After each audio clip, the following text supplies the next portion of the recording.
Alright, good day everyone. So today we are playing a game called Doki Doki Literature Club. And the only reason I'm playing this is not because I want to. In fact, I have put this off for 8 months, I think. Because I think the last time I played this was 7 or 8 months ago. Only did it once. I couldn't handle it. It was just too brain rot and just weird. So I quit. But a man named Axis GMD, or I think that's his name, has been very persistent ever since I quit this game, and he's been telling me to play this nonstop. It got to a point where, you know, I put up a poll, and I think 90 to 100% of you freaks, you absolute degenerate freaks, and I'm talking to every single one of you, because that 100% number does not lie. All of you said yes. And here I am. You got me. You got me. I have to play this stupid game. And here we are. So, yeah, let's just get in this. This game is not suitable for children. Those who are easily disturbed. Individuals suffering anxiety and depression may not have a safe experience. Buddy, this game can't possibly be that scary. I am impossible to scare. For content warnings, please visit... No, don't go to that. It's a virus. By playing DDLC, you agree that you are at least 13 years of age. You consent to selling your soul, and you consent to exposure of highly disturbing content. Oh, this is pretty disturbing. Yeah. Yeah, I'm sure this is gonna be like going on Live Leak or something. Yeah, this is 100% that. Okay, I agree. There we go. Here we go. This music gives me post-traumatic stress disorder. No. We're here. Well, this is it. You guys wanted this. You wanted me to play this. Alright. Anyways, I don't think I have any save. Yeah, I don't. I may have forgotten to save my game, but I did delete the game and I reinstalled it, so there's nothing here, which means I have to play through this. I have to play through the first hour, which was completely mind-numbing. I mean, the world hates me. It's making me replay through this shit. Okay, alright. Come on. Keep it together. Keep the composure. Let's just do this. I'm going to put all of my negative opinions of this aside, and we're just gonna play this, alright? New game, please enter your name. My name is Diddy. I'm P. Diddy. Dude. Okay, Diddy. Yep. Nice try, Diddy. Oh no, here we go. Alright. Everyone load your 38 special revolvers and grab your popcorn. It is time to do this. Okay. Here goes dialogue reading. Hey, I see an annoying woman running toward me from the distance, waving her arms in the air like she's totally oblivious to any attention she might draw to herself. Oh no. That girl is Sayori, my neighbor and good friend since we were children. Well, you should run away and you should kill her immediately. Okay. Anyways, you know, the kind of friend you'd never see yourself making today, but it just kind of works out because you've known each other for so long. Yeah, I have a few friends like that, so that's sort of relatable. We used to walk to school together on days like this, but starting around high school, she would oversleep more and more frequently, and I would get tired of waiting up. Yep. I oversleep all the time. I wake up at like 2 p.m. But if she's going to chase after me like this, I almost feel better off running away. You should! See, this guy, he has a little bit of sense in his mind. He kind of knows something. He knows he should run away. Okay, however, I just sigh and idle in front of the crosswalk and let Sayori catch up to me. Why would you do that? Get away from me. Haha. I overslept again. But I caught you this time, haha, bitch. Just wait until I pull out my gun and I go pow pow pow. Yeah, you're dead. Alright, maybe I'll, but only because I decided to stop and wait for you, Diddy. Nice try, Diddy. You say that like you were thinking about ignoring me. You're correct in assuming that. You're welcome. I mean, I'm glad you knew. Okay. That's mean, Diddy. Alright. Oh shit. This is gonna be the running joke of the whole entire video. Okay, Diddy. Well, if people stare at you for acting weird, then I don't want them to think we're a couple or something. Yeah. You know what? That's honestly smart. You should have ran away. Fine, but you did wait for me after all. I guess you don't have it in you to be mean if you... Oh, I do. Trust me. If I wasn't on YouTube, I would be saying some real crazy stuff. Believe me. I put, like, I know this is procrastinating, but in one of my videos earlier, I think it was that one called, I don't know, something about that note thing where you're stuck in the prison. That was like 2 days ago. I tried to write a description about the Josef Fritzl case, and YouTube gave me the yellow check. But then when I removed that, then it wasn't an issue. So, the censorship is crazy. Whatever you say, Sayori. Nah, I'm Peter Griffin. Nah. We cross the street together and make our way to school. As we draw nearer, the streets become increasingly speckled with other students making their daily commute. Oh no. By the way, Diddy, have you decided on a club to join yet? A club? I told you already, I'm not really interested in joining any clubs. Why am I doing like... Okay, I haven't been looking either. That's not true. You told me you would join a club this year, did I? I'm sure it's possible that I did. In one of our many conversations where I dismissively go along with whatever she's going on about. Yep. Yeah, I hate having to speak to people that just have absolutely nothing to say. This is exactly what life is like. Sayori likes to worry a little bit too much about me when I'm perfectly content just getting by on the average while spending my free time on games and anime. This guy's such a dweeb. Come on. I mean, yeah, I play video games a lot, but I also go to the gym and step outside and... Yeah. You know what? Okay. I'm sort of this guy, except I've never watched anime. Uh-huh. I was talking on how I'm worried that you won't learn how to socialize or have any skills before Oh, shut up. I don't need socializing. Your happiness is really important to me, do you know? Oh, I don't give a shit. And I know you're happy now, but I die at the thought of you becoming a NEET in a few years because you're not used to the real world. I'm already a NEET. Well, not really, but I mean, I kind of am. You trust me, right? You know, the funny thing is I don't remember any of this. Even though I played through this, I mean, it has been a long time, but I really don't remember any of this. You trust me, right? Don't make me keep worrying about you. Just shut up. Leave me alone. I can get crap figured out. Damn. Alright, alright. I'll look at a few clubs if it makes you happy. No promises, though. Will you at least promise me if you try... You'll try a little? No, I won't. Yeah, I guess I'll promise you that. Yay!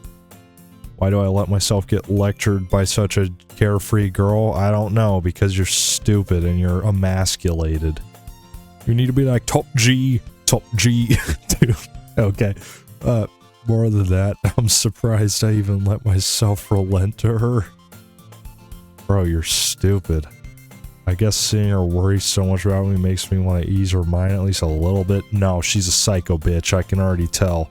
Even if she does exaggerate everything inside of her head. Oh no. What the...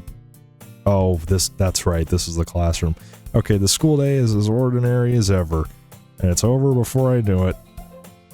After I pack up my things, I stare blankly at the wall looking for an ounce of motivation. That's real. Sayori wants me to check out some clubs.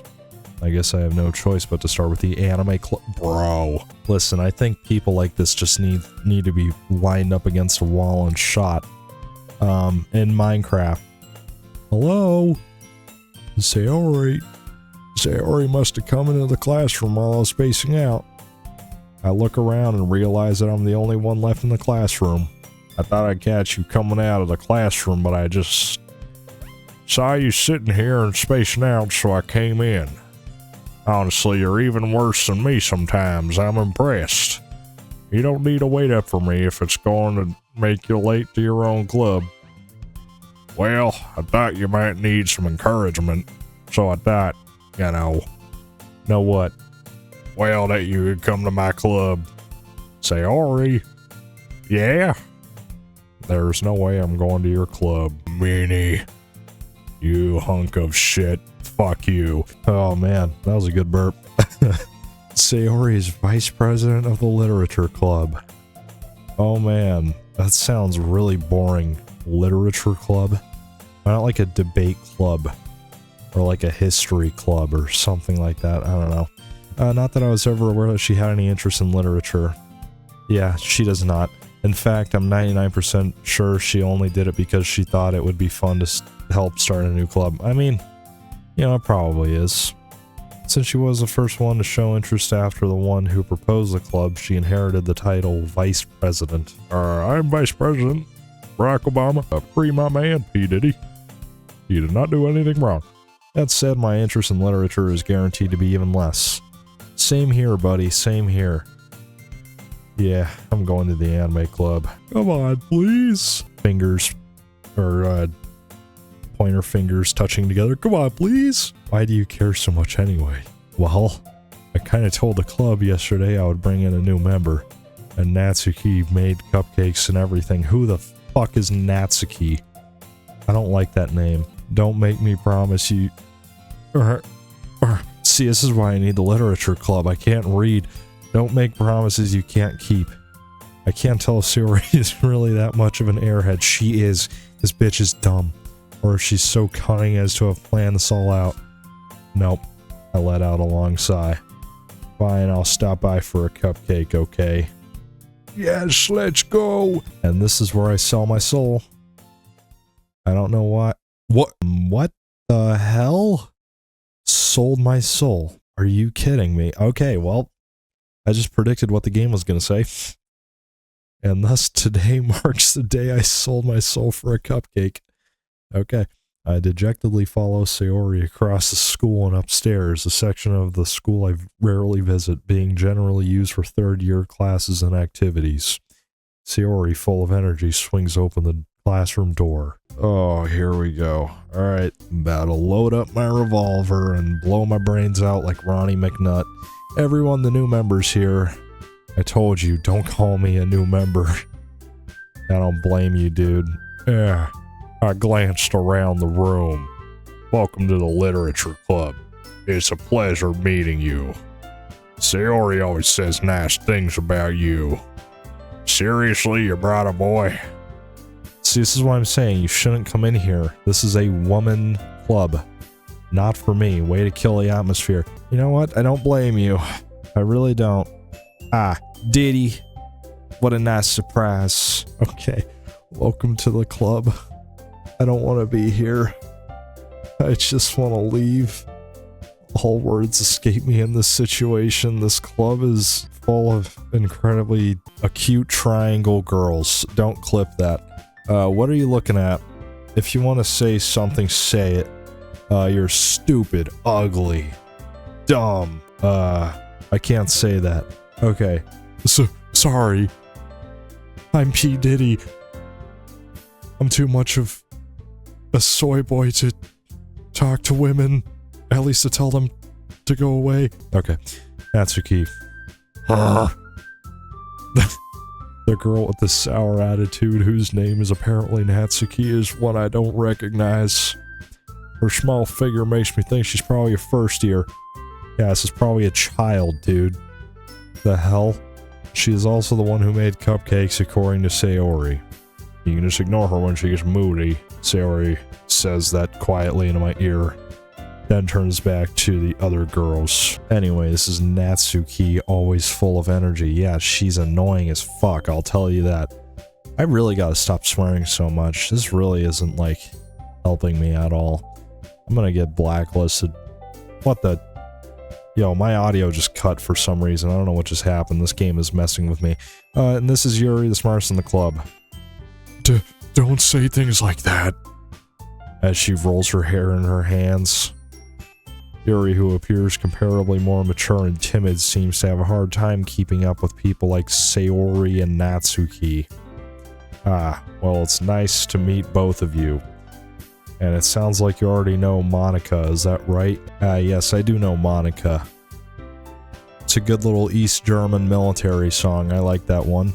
That's right. Oh, so yeah, that's right, this is Monica. It's great to see you again. Diddy? Yeah, because it's been like 8 months. Monica smiles sweetly. Get away from me! Girls go to Jupiter to get more stupider.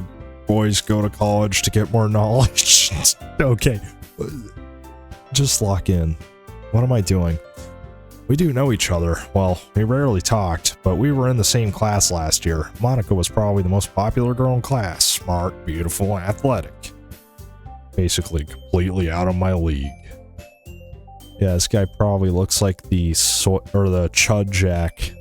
The Chud Soy Jack, if you know what I'm talking about. Yeah. So having her smile at me so genuinely feels a little, oh, woman. You too, Monica.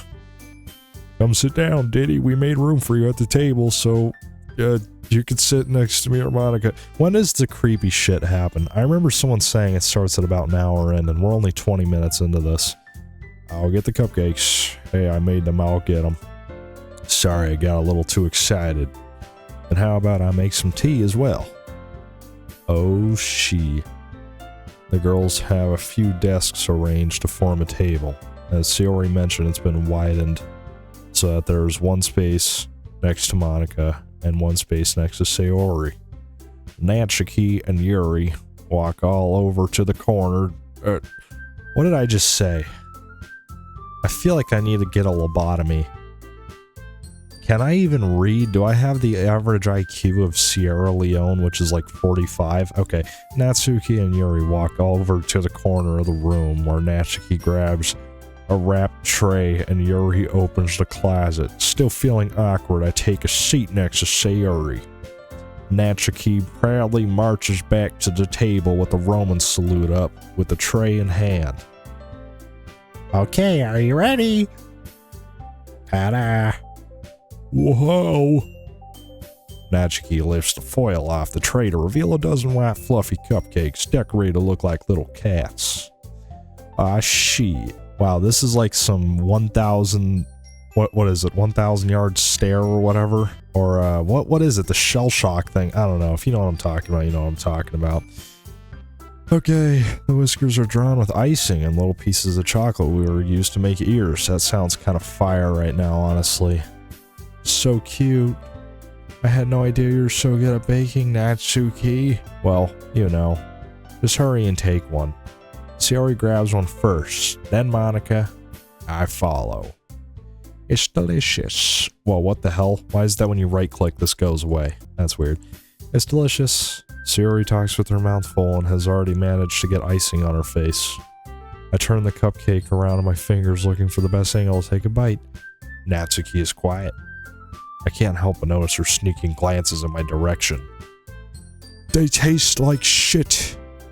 I'm Gordon Ramsay. Is she waiting for me to take a bite? I finally bite down. The icing is sweet and full of flavor. I wonder if she made it herself. This is really good. Thank you, Natsuki. Well, why are you thanking me? It's not like, haven't I heard this somewhere before? I don't know, have you? What? Made them for you or anything? Whoa, why'd you make them for me? Did Masad inform you that I was coming in here? I thought you technically did, Sayori said. Well, maybe. But not for you know, dummy. Come on, when is this scary gonna happen? Alright.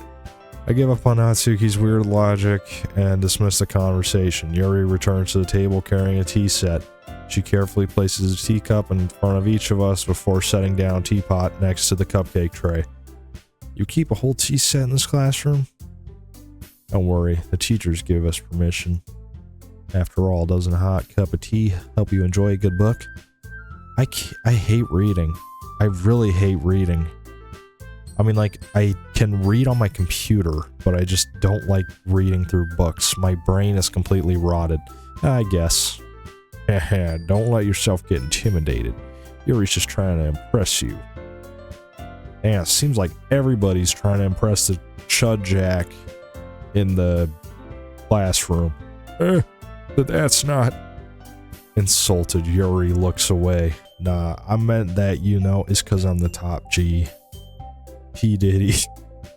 I believe you.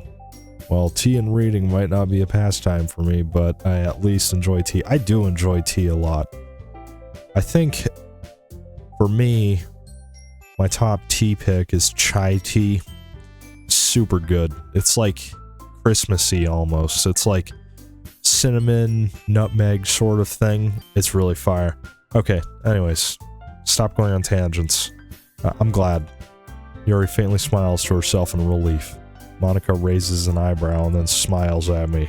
So, what made you consider a literature club? Literally nothing other than being peer pressured. I was afraid of this question. Something tells me I shouldn't tell Monica that I was practically dragged here by Sayori. Well, you weren't. You just gave up and decided to not say no. Well, I haven't joined any clubs yet, and Sayori seemed really happy here, so... no, she did not. That's okay. Don't be embarrassed. We'll make sure you feel right at home, okay? As president of the literature club, it's my duty to make the club fun and exciting for everyone. Monica, I'm surprised. How come you decided to start your own club? Oh my... Why does this keep happening?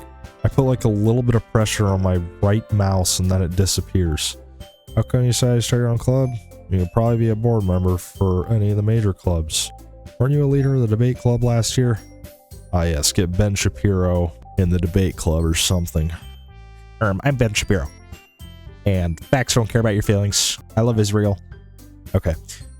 Well, you know, to be honest, I can't stand all the politics around the major clubs. Oh, come on. Politics are fun. Feels like nothing but arguing about the budget and publicity and how to prepare for events. What type of events?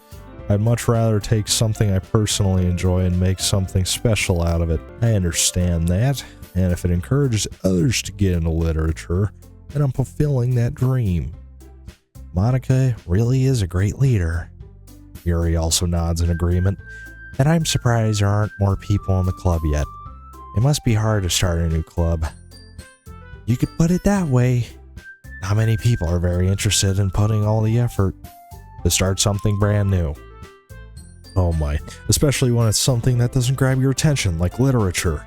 You have to work hard to convince people that you're both fun and worthwhile. Yeah, because literature sucks.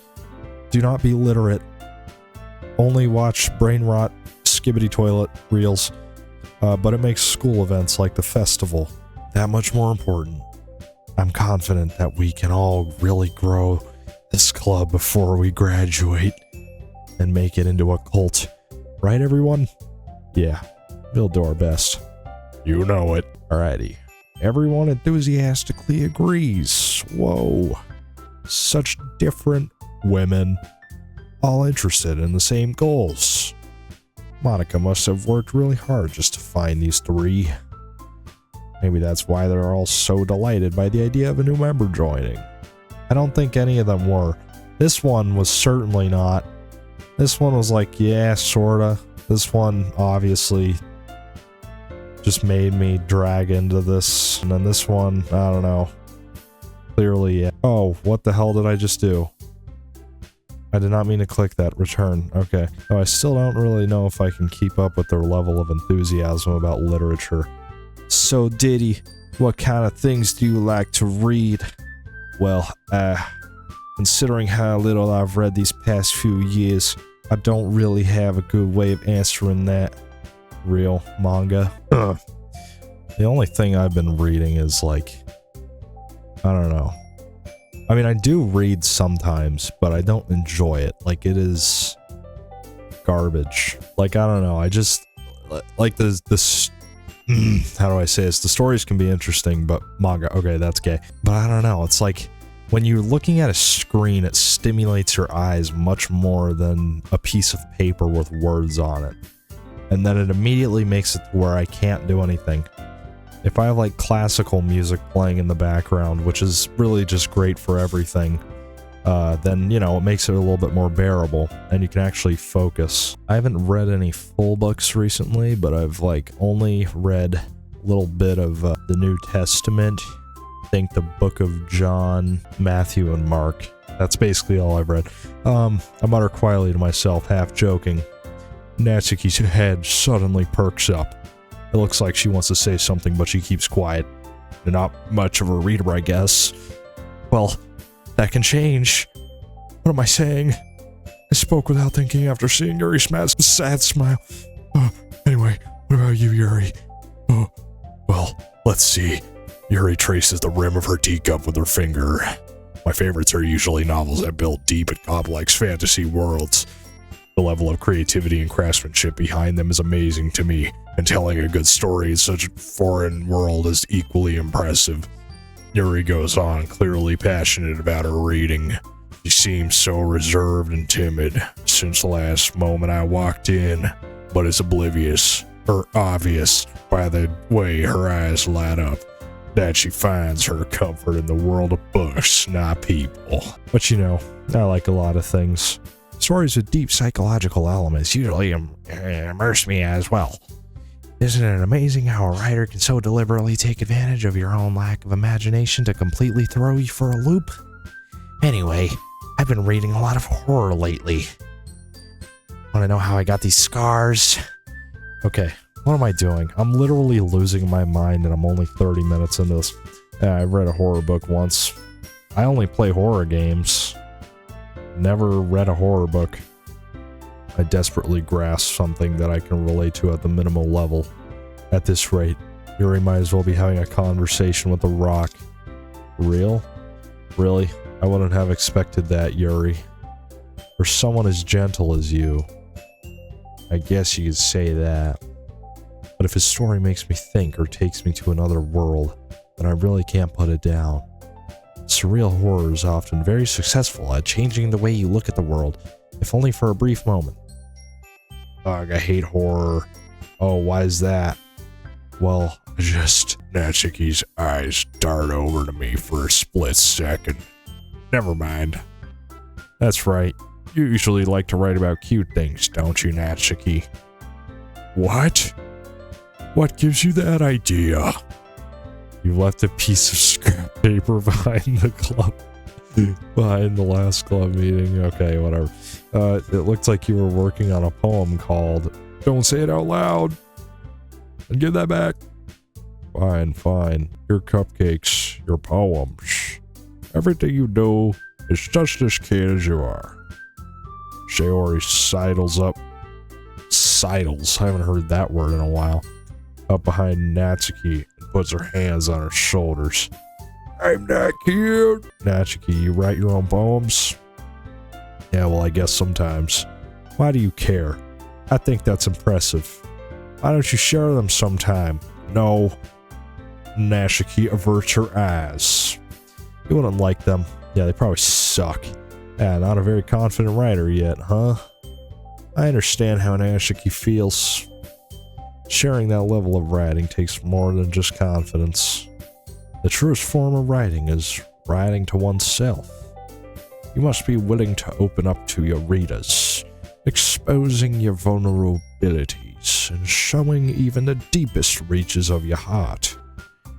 Do you even have writing experience too, Yuri? Maybe if you share some of your work, you can set an example and help Natsuki feel comfortable enough to share hers. And I know I'm probably pronouncing all these names wrong, but you know what? We won World War II. I don't have to pronounce Japanese names correctly. So, get fucked. I guess it's the same for Yuri. I wanted to read everyone's poems. We all sit in silence for a moment. Okay, I have an idea, everyone. What? Natsuki and Yuri look quizzically at Monica. Let's all go home and write a poem of our own. Spitting out these rhymes as P. Diddy's own. Wow, that was a bar. Sign me up for a record label. Then next time we meet, we'll all share them with each other. Okay. That way everyone is even. Yeah, let's do it. Of course this bitch wants to do it, but nobody else wants to. Plus, now that we have a new member, I think it will help us get a little more comfortable with each other and strengthen the bond of the club. Isn't that right, Diddy? Monica smiles warmly at me once again. Hold on, there's still one problem. Well, what's that? Now that we're back to the original topic of me joining the club, I bluntly come forth with what's been on my mind the entire time. I never said I would join this club. Based. Shiori may have convinced me to stop by, but I never made any decision. I still have other clubs to look at, and I I lose my train of thought. All four girls stare back at me with dejected eyes. Oh no! But I'm sorry. I thought... What are you mad about? You were talking shit the moment I walked through the door. Diddy. You all suck. I'm defenseless against these. Wow. How am I supposed to make a clear-headed decision when it's like this? You just walk out the door, dude. That is, if writing poems is the price I need to pay in order to spend every day with these beautiful girls. Right. Okay, I've decided then. I'll join the literature club. One by one, the girl's eyes lighted up. Yes, I'm so happy. Sayori wraps her arms around me, jumping up and down. Hey, you really did scare me for a moment. If you really just came for the cupcakes, I would have been super pissed. That would be something I would do, honestly. A little fat ass. Eat everything in sight. Especially at 3 a.m. And that makes it official. No, it's called bulking. Welcome to the literature club. Yay. Thanks, I guess. Okay, everyone. I think with that, we can officially end today's meeting on a good note. Everyone, remember tonight's assignment. Write a poem to bring to the next meeting so we can all share. Monica looks over at me once more. Diddy, I look forward to seeing how you express yourself. Yeah. Can I really impress the class star Monica with my mediocre writing skills? I already feel the anxiety welling up inside me.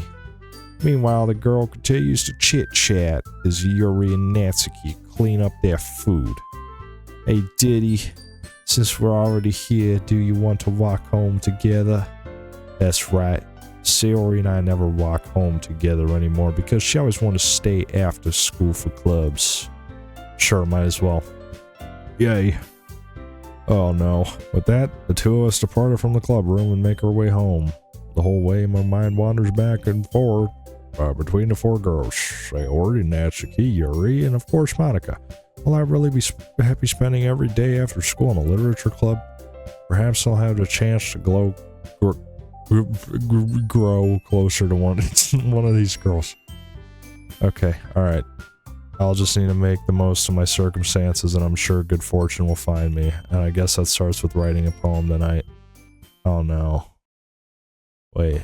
It's time to write a poem. Pick words you think your favorite club member will like. Something good might happen with whoever likes your poem the most. Well, I think I remember this. Should I just like sit on one thing and just do this? Like this will quite literally make me save so much time just by doing that. That is awesome. I just saved like 5 minutes. Hi again, Diddy. Glad to see you didn't run away on us. Haha.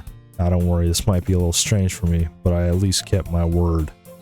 Well, I'm back at the literature club.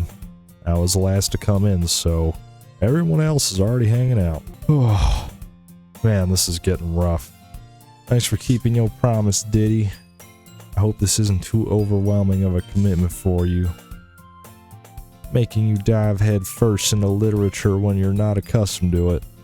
Oh, come on, like he deserves any slack. Sayori told me you didn't even want to join any clubs this year. And last year, too. I don't know if you're planning to come here and hang out or what. My eyes burn really bad. I need to put some eye drops in, dude. Oh, man. It's already 12 a.m. I'm cooked. I want to get past the point that I was last time, just so I can see if there's anything actually scary here, but I don't know. Alright, maybe if I would stop fucking talking, then I would, like, actually get through the game.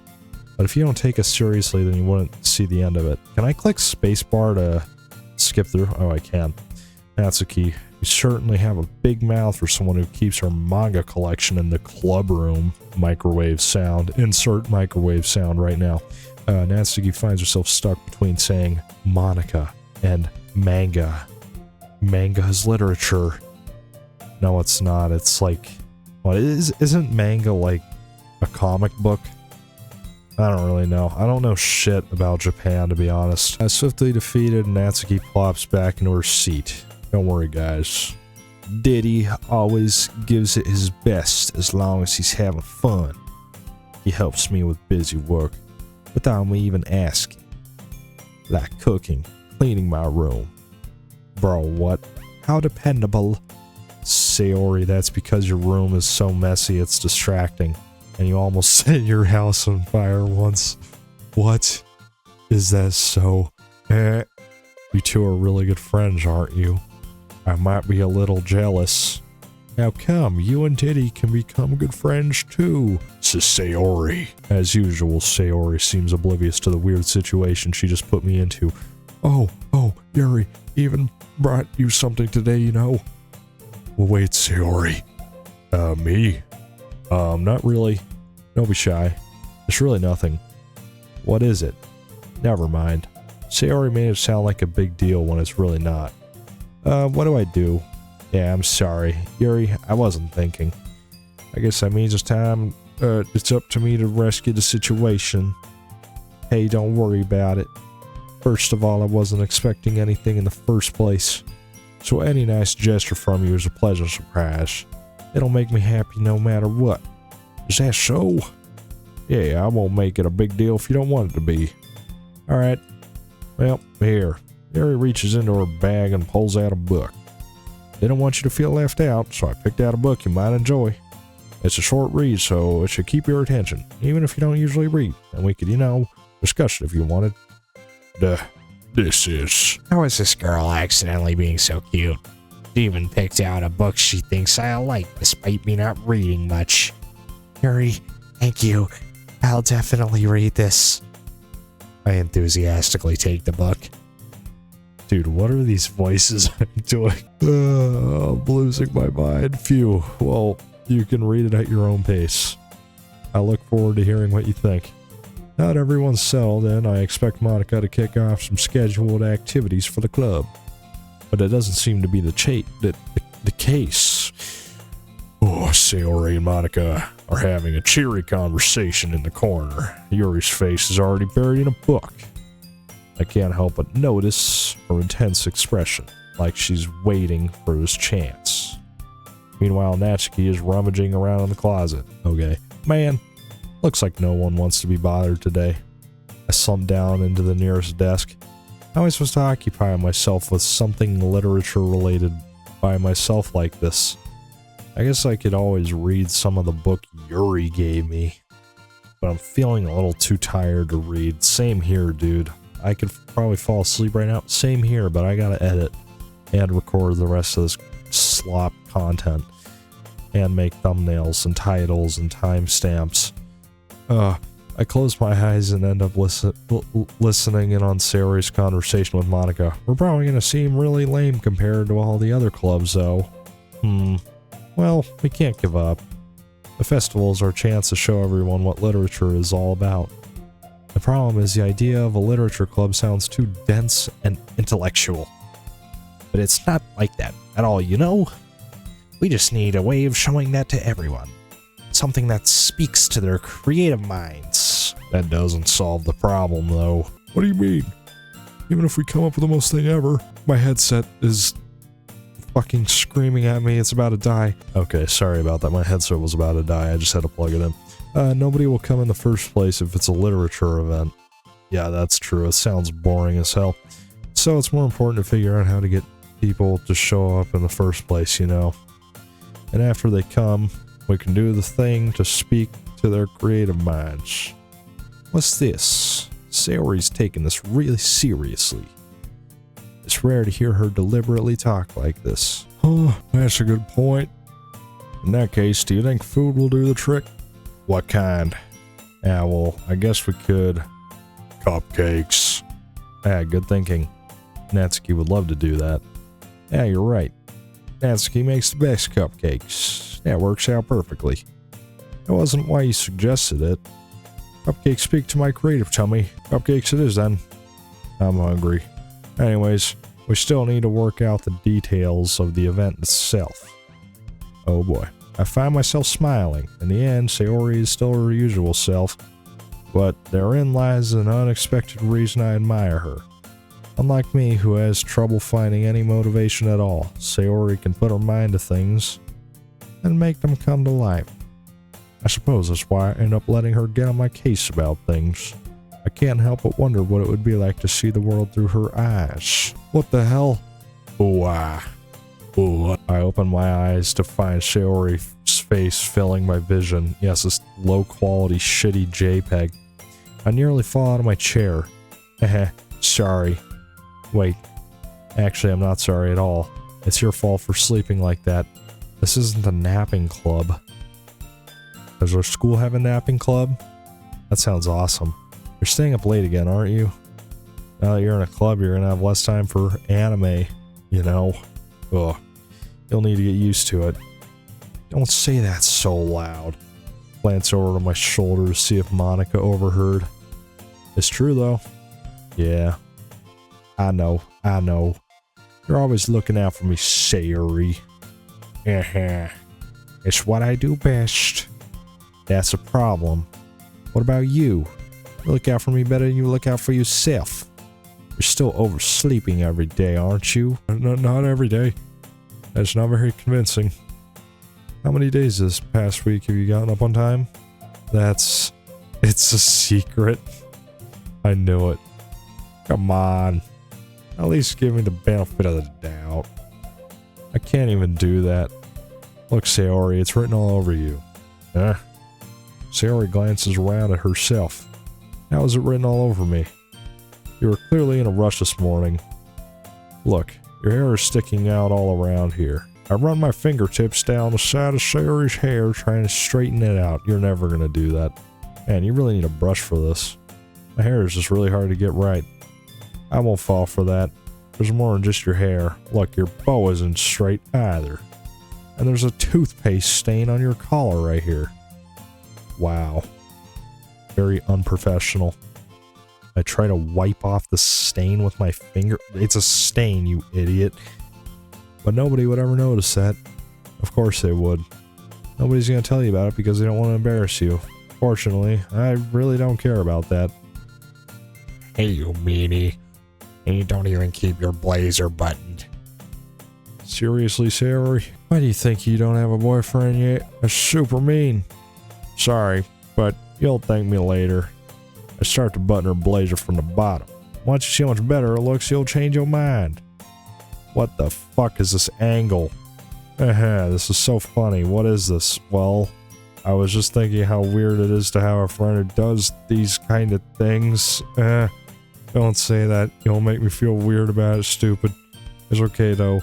I'm happy we're like this. Aren't you? I guess. Hey, be careful. The button might come off. Why is this one so hard to close? I struggle to fully close the button near her chest. What the fuck? Does this thing even fit properly? Did when I bought it. Sigh. Fat ass. If you ever buttoned it, you would have noticed sooner that it doesn't fit you anymore. What are you smiling about? It means my boobs got bigger again. Don't say that out loud. Oh my gosh. Okay, anyway. You look much better now, so, why does it feel strange to see Sayori blazered up like that? But it's so stuffy. It's not worth it at all. Sayori hastily unbuttons her blazer once more. Phew. Wow, you just made me do all that work and all that trauma for nothing. That's so much better. Sayori puts her arms out and twirls around. Oh, this is just AIDS. When is the scary? So if I keep it unbuttoned, then I won't get a boyfriend, right? What kind of logic is that? And why are you saying that like it's a good thing? Because femcell? Question mark? If I had a boyfriend and he wouldn't even let you do things like this. And you take care of me better than anyone in the world would anyway. So that's why I'm keeping it unbuttoned. Stop saying all these embarrassing things. I didn't say anything embarrassing. Jeez. Well, anyway, just focus on trying to wake up a little earlier. Only if you focus on going to bed earlier. Fine. It's a deal. I guess we really are better at taking care of each other than we are at taking care of ourselves. Is that true, though? Yeah, I guess so, huh?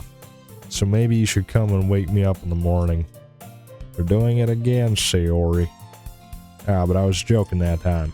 Man, it's impossible to tell with you sometimes. Okay, everyone.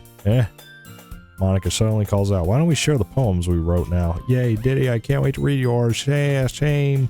I fail to sound enthusiastic, but Sayori still trots away to retrieve her poem.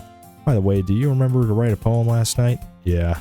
My relaxation ends. I can't believe I agreed to do something so embarrassing. I couldn't really find much inspiration since I've never really done this before. Well, not everyone's ready. Why don't you find someone to share with? I can't wait. Sayori and Monica enthusiastically pull out their poems. Sayori's on a wrinkled sheet of loose leaf torn from a spiral notebook. What the hell? On the other hand, Monica wrote hers in a composition notebook. I can already see Monica's pristine handwriting from where I sit. Natsuki and Yuri reluctantly comply as well, reaching into their bags. I do the same myself. Who should I show my poem to first? I don't know. Oh, there, we landed on Yuri. Alright, Yuri seems the most experienced, so I should start with her. I can trust her opinion to be fair. Alright, Yuri stares at the poem. A minute passes, more than enough for her to finish reading. Oh. Sorry. I forgot to start speaking. It's fine, don't force yourself. I'm not. This bitch don't like it. I just need to put my thoughts into words. Hold on. Okay.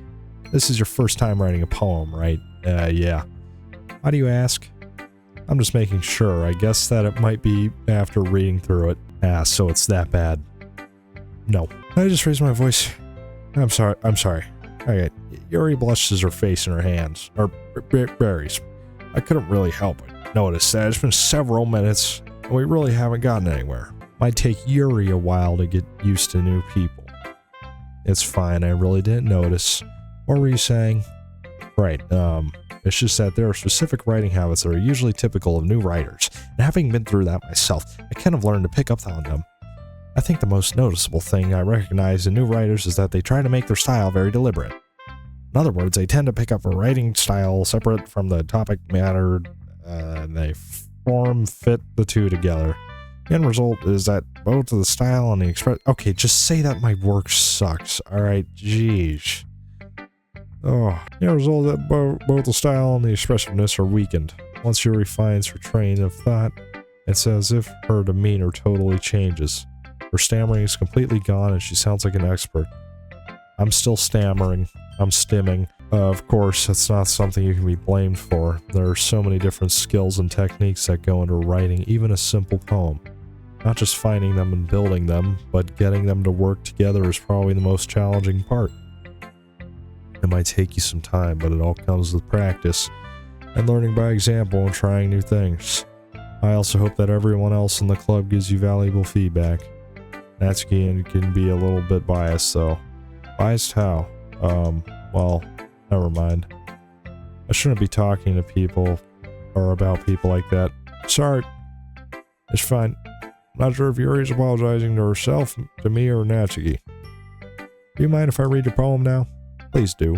I'd love to share my thought process behind it. Yuri smiles dreamily as if it was a rare opportunity for her, which itself is kind of funny. After all, isn't this supposed to be a literature club? What in the hell, how am I supposed to read this? Ghost under the light, the tendrils of my hair illuminate beneath the amber glow. Bathing, it must be this one. The last remaining streetlight to have withstood the test of time. The last yet to be replaced by the sickening blue-green hue of the future. I bathe, breathing air of the present, but living in the past. The light flickers. I flicker it back. Wow. So inspiring. I'm sorry I have such terrible handwriting. What? I wasn't thinking that at all. But it took you a long time to read. Bro, my handwriting looks like enchantment table language. I don't blame her. Well, I just don't really read script very often. I actually think your handwriting's pretty. Oh, that's a relief. Also, I like the poem. Even though it's short, it was really descriptive. It wasn't too short. I usually write longer poems. Not at all. I'm really glad you like it. And I'll be honest. Since it's our first time sharing, I wanted to write something a little more mild. Easy to digest, I suppose. Are you into ghosts, Yuri? Uh-huh. Actually, the story isn't about ghosts at all, Diddy. Really? I must have totally missed the point. Well, I suppose you only something I didn't read that. But remember that poets often express their own thoughts, feelings. Oh my, can you just shut up and let me go on? They usually do more than tell a simple story or paint a picture. In this case, perhaps the subject of the poem is only being symbolically compared to a ghost. Lingering in our last place of comfort, unable to let go of the past, and soon to be left with nothing. It's been an hour and nothing has happened. I do not understand this. That's a lot more solemn putting it that way. I haven't even thought of that. That's impressive. It's nothing really. Well, it makes me happy that you think that. Just remember that it won't be long before you pick up on these things too. Yeah, maybe you're right. I guess I'll have to keep trying. I'm counting on you. Okay. This one looks like... What's the one that was really annoying? She seems like she'll probably not like it, but that's fine. Alright. ... What? Well, it's about what I expected for someone like you. That's a little blunt. Well, excuse me. It's not like I said it was that bad. It just didn't evoke any emotion, so basically it's not cute enough for your tastes. Do you want to get smacked? I'll pass. Sigh. Well, anyway, I guess I need to show you mine. Not that you'll like it. Eagles can fly. Monkeys can climb. Crickets can leap. Horses can race. Owls can seek. Cheetahs can run. Eagles can fly. People can try, but that's about it. Okay. Yeah. I told you that you weren't gonna like it. Did I like it? No, you're lying. What? Just be honest. I am. Why are you so convinced that I won't like it? Well, because everyone in high school thinks that writing has to be all sophisticated and stuff. So people don't even take my writing seriously. But isn't the point of the poems for people to express themselves? Your writing style wouldn't make your message any less valid. Yes, exactly. I like it when it's easy to read, but it hits you hard. Like in this poem, seeing everyone around you do great things can be really disheartening. So I decided to write about it. Yeah, I understand. But the other nice thing about simple writing is that it puts more weight on the word, but oh my, can you just shut up? I don't care. Like I set up a rhyme at the end, but then made it fall flat on purpose. It helps bring out the feeling in the last line. So you did? I guess more went into it than I realized. No, that's what it means to be a pro. No, that's fake. You're just coping. Didn't expect that from the youngest one here, did you? Whoa, Diddy. P. Diddy. I groomed children as P. Diddy. Yeah, I guess not. I decided to humor her with that last comment. I don't really care how old everyone is, but if Natsuki is feeling proud, then I won't take that away from her.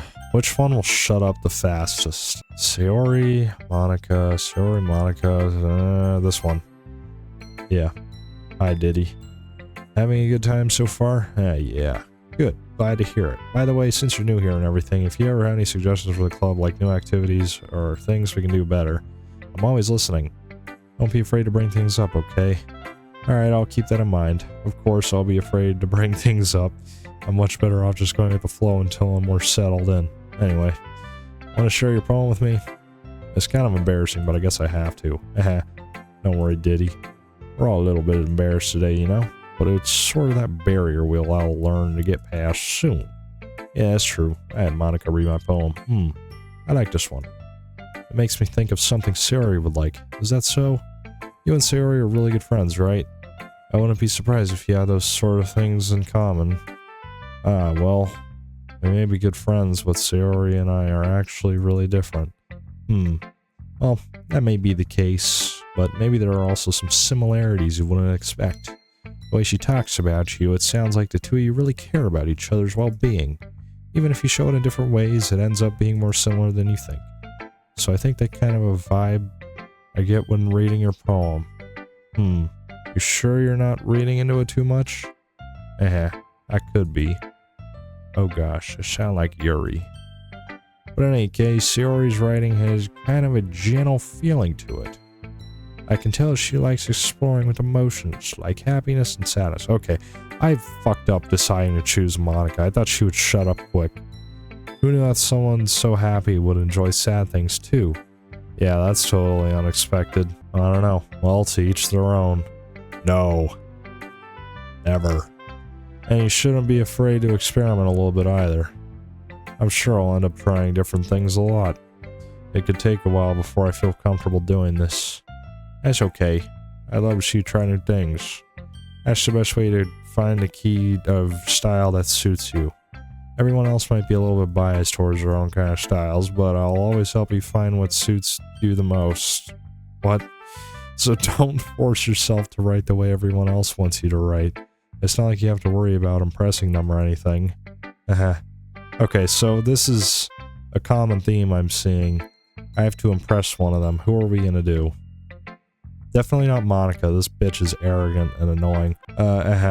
Anyway, do you want to read my poem now? Don't worry, I'm not very good.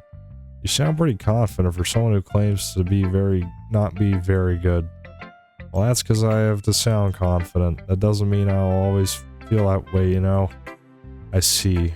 Oh, let's read it then. I'm not reading all this. Hole in wall, it couldn't have been me. See the direction, the speckle protrudes, a noisy neighbor, an angry boyfriend I'll never know. I wasn't home. I peer inside for a clue. No, I can't see. I reel blind. Like a film left out in the sun, but it's too late. My retina's already scorched with permanent copy of the meaningless image. It's just a little hole. It wasn't too bright. It was too deep.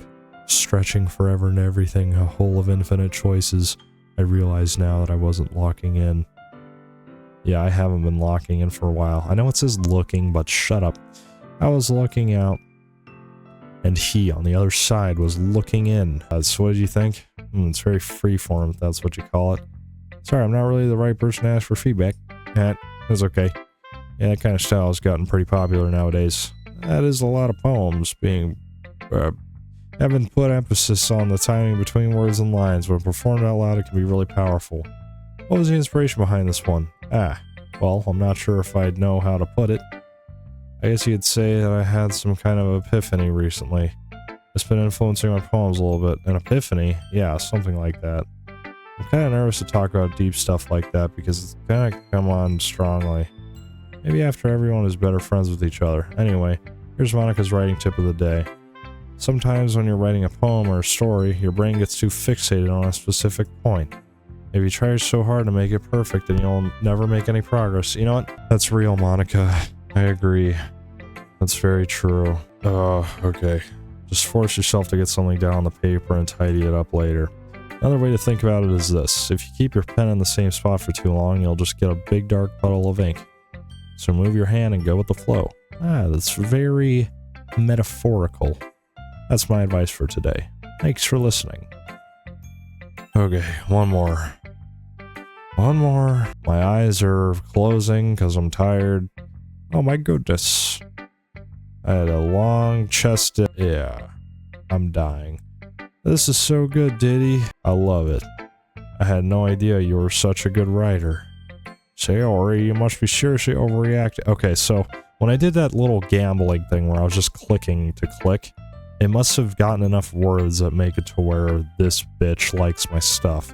I don't want Sayori to like my words. I'm gonna have to search up because I feel like, I don't know. I feel like I gotta impress one of them to make a storyline. That's kind of the point of the game. I'll probably search up on Reddit what's the best one to do. I'm not a good writer at all. I honestly have no idea what I'm doing. Well, maybe that's why. Because I have no idea what I like either. Jeez. Yuri's opinion was more constructive than this. Yeah, but she's also, like, really annoying. Constantly going on and on. Are you sure you don't like it just because I wrote it? Well, I'm sure that's part of it. I think I understand you better than a lot of people do, you know? So when I read your poem, it's not just a poem. It's a Diddy poem. Yeah, I'm P. Diddy. Okay. And that makes it feel extra special. Like I can feel your feelings in it. Sayori hugs a sheet against her chest. It's so weird, Sayori. I'm really happy that you just wrote one. It reminds me of how you were really a part of the club now. Not to mention the fact that I'm standing here in front of you in the club room. Well, of course. I'm not really into it yet, but it doesn't mean I'll break my promise. See, it's like I said before, Diddy, deep down, you're not selfish at all, you know. I am very selfish. Trying new things like this for other people. That's something that only really good people do. Thanks, Sayori. I'm not sure if Sayori sees the full picture of my motive here. Then again, I can't deny it. She's part of the reason I joined. This guy's a coomer, bro. Knowing how much this means to her and all. Yeah. I'm gonna make sure you have lots of fun here, okay? That will be my way of thanking you. Alright, I'm going to hold you to that then. Yep, you are in eternal debt. I am the central banking system. Oh man, I just had to take a huge swig of water. My mouth is getting dry from this. Okay. I don't know how those audiobook people narrate audiobooks for so long when I'm already losing it at an hour in. Alright. I'm gonna hold you to that then. Yep. Yay. Now you'll read my poem too, right? Don't worry, I'm really bad at this. We'll see about that. Oh, I have to read all this. Okay. Oh, dear sunshine. Way you glowed through my blinds in the morning, it makes me feel like you miss me, kissing my forehead to help me out of bed, making me rub or sleepy from my eyes. Are you asking me to come out and play? Are you trusting me to wish away a rainy day? I look above, the sky is blue, it's a secret, but I trust you too. If it wasn't for you, I could sleep forever. I'm not mad. I want breakfast. Breakfast sucks. Never eat breakfast. Sayori. This is just a guess, but did you wait until this morning to write this? No. Base procrastinator. Just a little bit. You can't answer just a little bit to a yes or no question. I forgot to do it last night. Well, at least it makes me feel a little better about myself. Don't be mean. I still tried my best. Ah, yeah. Well, if that's your best, that sucked. I didn't mean to say that it was a bad poem. It came out nice, or how should I put it? It just sounded like you. Really? Yeah. Especially that last line. Oh, I made eggs and toast. Wow. Oh, that was a terrible burp. Even though you were late to school? It's bad to skip breakfast. No, it's not. It's really not. I get all cranky. Well, I guess there's no point in arguing. Anyways, thanks for showing me. Meh. This was so much fun. Monica's the best. Yeah. But next time I won't forget. And I'm gonna write the best poem ever. Well, I guess I look forward to it. Oh, we're finally done. Phew. I guess that's everyone. I glance around the room. Oh, it was a little more stressful than I anticipated. Yeah, I'm losing my mind. It's as if everyone is judging me for my mediocre writing abilities. Even if they're just being nice, there's no way my poems can stand up to theirs. This is a literature club after all. I sigh. Hey, there's an auto thing here. I could just sit back and read this instead of having to click. Let's see what this is like. I guess that's what I ended up getting myself into. Let's just see what this is like. Across the room, Sayori and Monica are happily chatting. My eyes land on Yuri and Natsuki. Okay, this is moving really slow. They gingerly exchange sheets of paper, sharing their respective poems. Okay. As they read in tandem, I watch each of their expressions change. Here, you know what? Go to settings real quick. Text speed. Let's put that up to there. Natsuki's eyebrows furrow in frustration. Meanwhile, Yuri smiles sadly. What's with this language? Oh no. What's gonna happen? What? Did you say something? Oh, it's nothing. Natsuki dismissively returns the poem to the desk with one hand. Bro, this is moving so slow. Come on, this seems so nice to have this. I guess you could say it's fancy. Ah, thanks. Yours is cute. Cute? Did you completely miss the symbolism or something? Oh no. She's losing it. It's clearly about the feelings of giving up. I give up a lot, so... based. How can that be cute? I know that. Wait a second. Okay. I don't know why I keep going in here. I just meant the language, I guess. Oh boy. I was trying to say something nice. You mean you have to try that hard to come up with something nice to say? Oh no, something bad is about to happen here. Thanks, but it really didn't come out nice at all. Well, I have a couple suggestions. If I was looking for suggestions, I would have asked someone who actually liked it. Yeah, me. Which people did, by the way. Like Diddy, Sayori liked it, and Diddy did too. So based on that, I'll gladly give you some suggestions of my own. First of all, Yuri says, excuse me, I appreciate the offer, but I've spent a long time establishing my writing style. I don't expect it to change anytime soon, unless of course I come across something particularly inspiring. There's nothing inspiring about this, let's be honest. Which I haven't yet. Okay, this is still so slow. Whoa, don't say the last of that, you're gonna get canceled. And Diddy liked my poem too, you know. He even told me he was impressed by it. Hold on, I'm cranking this up. We're getting this all the way up here. Let's see what this is like. Natsuki suddenly stands up. Oh no. Oh. I didn't realize you were so invested in trying to impress our new member, Yuri. That's funny. That's not what I... Okay, this is kind of funny. You're just... Yuri stands up as well.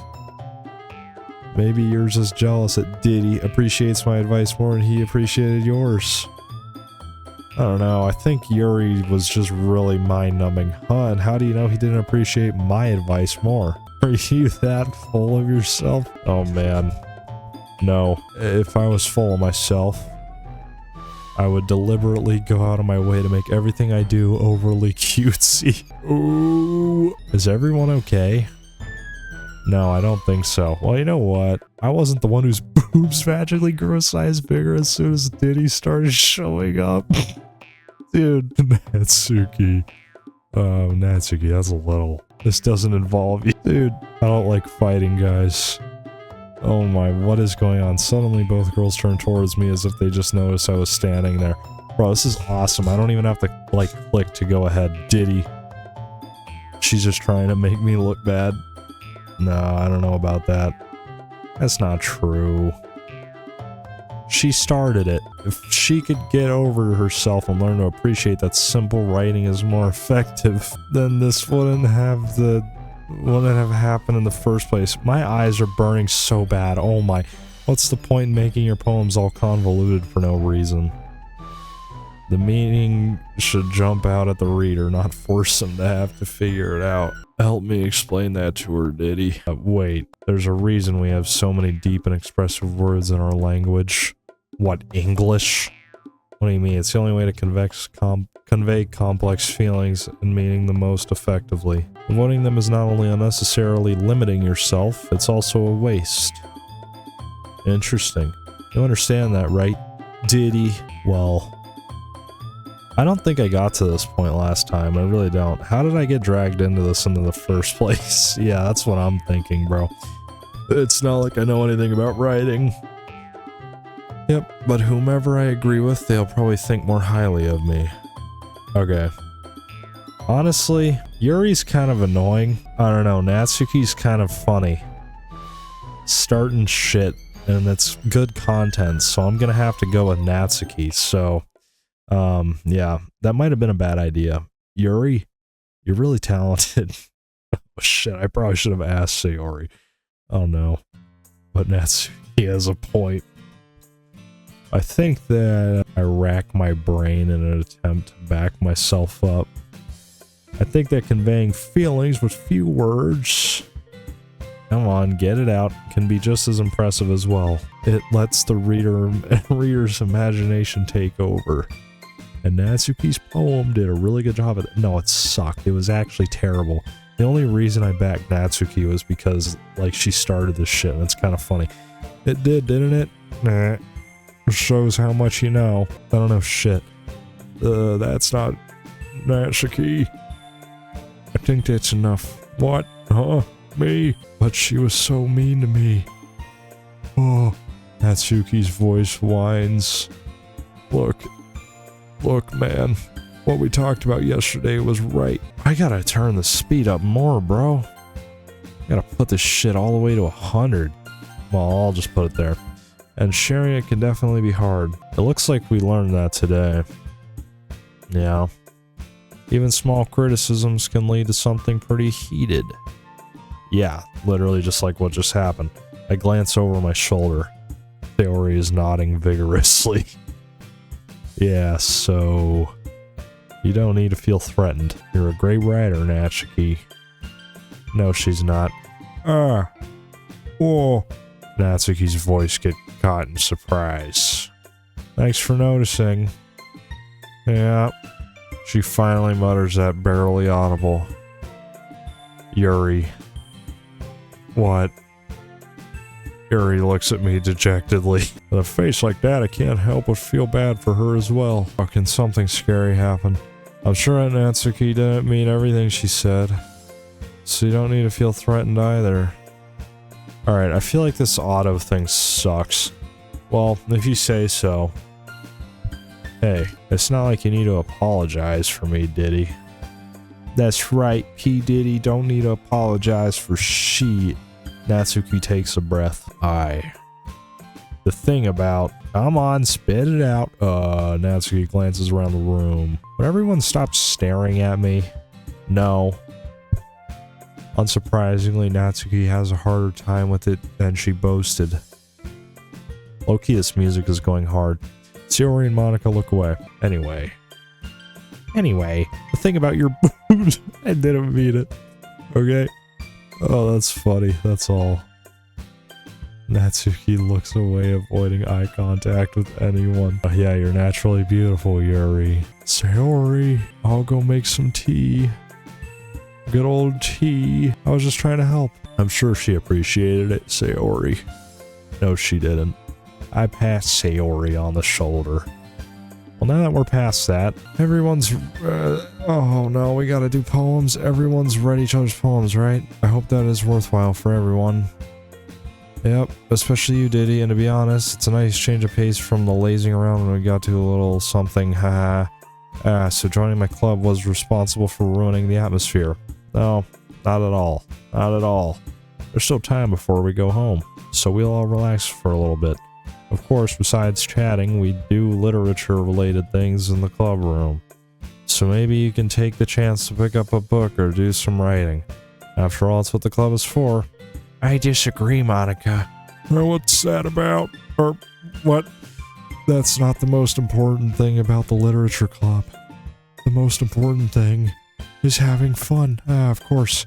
Well, I guess that's why you're the vice president, Sayori. In the end, though, Monica's right. Being in the literature club probably means I can't spend all my time doing nothing. But in the end, I guess it's been worthwhile so far. Okay, everyone. It's just about time for us. Thank you. Thank God. How did you all feel about sharing poems? It was a lot of fun. Well, I'd say it was worth it. It was alright. Well, mostly. Diddy, how about you? Yeah, I'd say the same. It was a neat thing to talk about with everyone. Awesome. In that case, we'll do the same thing tomorrow. Maybe you'll learn something from your friends, too. So, your poem will turn out even better. I think to myself, I did learn a little more about the kinds of poems everyone likes. With any luck, that means I can at least do a better job impressing those I want to impress. And I thought to myself with newfound determination. Diddy, ready to walk home? Sure, let's go. Sayori beams at me. It truly has been a while since Sayori and I have spent this much time together. I can't really say I'm not enjoying it either. Oh, my eyes, dude. Sayori, about what happened earlier. No, what do you mean? You know, between Yuri and Natsuki, does that kind of thing happen often? No. That's really the first time I've seen them fighting like that. I promise they're both wonderful people. You don't? You don't hate them, do you? No, I don't hate them. I just wanted your opinion, that's all. I can see why they would make good friends with you. You know, Diddy. It's nice I get to spend time with you in the club, but I think seeing you get along with everyone is what makes me the happiest, and I think everyone really likes you too. That's every day is going to be so much fun. Sigh. It looks like Sayori still hasn't caught on to the kind of situation I'm in. Sure, being friends with everyone is nice, but does it really need to stop there? Well, we'll just have to see what happens in the future. Sayori, I pat Sayori on the shoulder. I said that more to myself than to her, but it's easy to use Sayori as an internal monologue sometimes. Okay. Yeah. Let's do this. Oh. Okay. Alright. I don't know. So, when I first played this, I didn't know what this was. And I guess based on the type of words deciphers which one you grow more favor with? Well, I looked up on Twitter, and it seems that the developers of this game, Team Salvato, put a poll up in like 2017 asking who is the best club member, and it goes from 36% for Monica, 22% for Yuri, which is the one that I think I worked with that one last time, and Natsuki is that annoying bitch, but kind of starts problems, and so therefore it's kind of funny. That's second place with 25%, and last place is Sayori with 15%, which honestly that makes sense. She's boring and annoying. So since Monica isn't an option in well, in this part, I'm gonna just work on doing Natsuki, I guess. I was just tabbed out on Twitter, so that's why these things weren't moving. Okay, what would this thing like? Loud. Nope. Vanilla. Shame. Email. Rose. Clumsy. Nope. Bed. Okay, we're fucking up. Sugar. Suicide. I want to do that right now. Lipstick. Parfait. Crimson. Right. Parfait is pretty good, honestly. Covet. That's kind of a strong word. I don't know why I would choose that one. That is too literate. Okay. Melody. Effulgent. No, that is not at all. Okay, flee. What? Okay. Atone. Atone for your sins, puppy. Milk. Yeah. Okay, I'm actually doing good here. Portrait. Okay. Aura. You got that level 10 aura. Pure. Skirt. Whistle. Dark. Unending. Play. Okay. Well, I did okay. Alright, come on, whatever. Another day passes and it's time for the club meeting already. I've gotten a little more comfortable here over the past days. Okay, so I hope I don't know, maybe judging my opinion on the masses wasn't a good idea, but hey, I just looked up on Twitter and Reddit to see which one I choose, and I guess on Twitter they wanted Natsuki, so here we are. Entering the club room, the usual scene greets me. Hi, Diddy. Yo, Sayori. Looks like you in a good mood today. I'm still not used to being in the club at all. Yeah. Oh man, I can't even read anymore. Okay. Ugh. Yeah. I see. That's a pretty simple thing to get you in a good mood, but I guess it's always the simple things with you anyway. Speaking of which, I'm kind of hungry. Will you come with me to buy a snack? No thanks. That's not like you at all. I have many reasons. Why don't we take a look at your purse, Sayori? Why that all of a sudden? No reason, really. I just want to look at it. Sayori nervously retrieves her coin purse. She fumbles with the latch and gets it open. Then she turns it upside down and lets its contents spill onto the desk. Only 2 small coins fall out. Broke. That's how much I'm gonna make off this fucking video. Okay. I knew it. I can see right through you, Sayori. That's not fair. How did you even know? It's simple. If you had enough money in the first place, you would have bought a snack before coming to the club room. So either you're not hungry and wanted an excuse to take a walk, oh man, or you plan to conveniently forget that you spent all your money so that I would lend you some. You know what, I think that's probably the most likely option. Yeah, but there's one more thing, you're always hungry, and so that leaves only one option. What? I give up. Make me feel guilty. That's what you get for trying to swindle me. If you feel guilty, that means you deserve to feel guilty. Repent for your sins. Yuri suddenly giggles. I didn't notice that she was listening in. Her face is in her book as always. I wasn't listening or anything. It was just something in my book. Yuri, tell Diddy to let me borrow some money. Bro, I am not a bank. And plus, I will put you in $50 million in debt if you take a loan from me. Don't get me involved like that, Sayori. Besides, You should only buy what you can responsibly afford. And frankly, after pulling a mischievous little stunt like that, your suffering is fair enough retribution. I agree with that, honestly. And I didn't mean that. I got 2 absorbed in my butt. I really like when you speak your mind, Yuri. It doesn't happen much. But it's a fun side of you. There's no way you could think that. You were right, though. I did something bad, and now I have to accept the revolution. What the hell? Retribution. Yeah, there you go. That is still coming from you, Sayori. I guess there's a little devil inside all of us, isn't there? Yes, there is. We are all fallen. Deserve to go to the deepest depths of hell. Okay. Don't let her fool you. Sayori knows exactly what she's doing. After all, she told you guys she was bringing me to the club before she even told me. But what? You wouldn't have come if it weren't for the cupcakes. So I had to trick Natsuki into making them. Come on, give me more credit than that, Sayori. Whap. Just slapped her ass on the head. Kia, suka bliet. Out of nowhere, something smacks Sayori in the— oh, I thought I smacked her in the face and tumbles onto the desk because I would have done that in real life. Ow. What was— a cookie? Sure enough, it's a giant cookie wrapped in plastic, I think that said. Probably. Sayori glanced around. Is this a miracle? It's because I paid my restitution. Retribution. Actually, that one almost worked. I was just gonna give it to you. But then I heard you blab about the cupcakes. It was totally worth seeing your reaction, though. Natsuki, that's so nice of you. I'm so happy. Sayori hugs the cookie. How do you hug a cookie? What the fuck? Jeez, just eat it. Sayori rapidly tears open the wrapper and takes a big bite. So good. Sayori eats cyanide-laced cookie and dies, as we all want. Sayori suddenly clasped her hand over the mouth. I bit my tongue.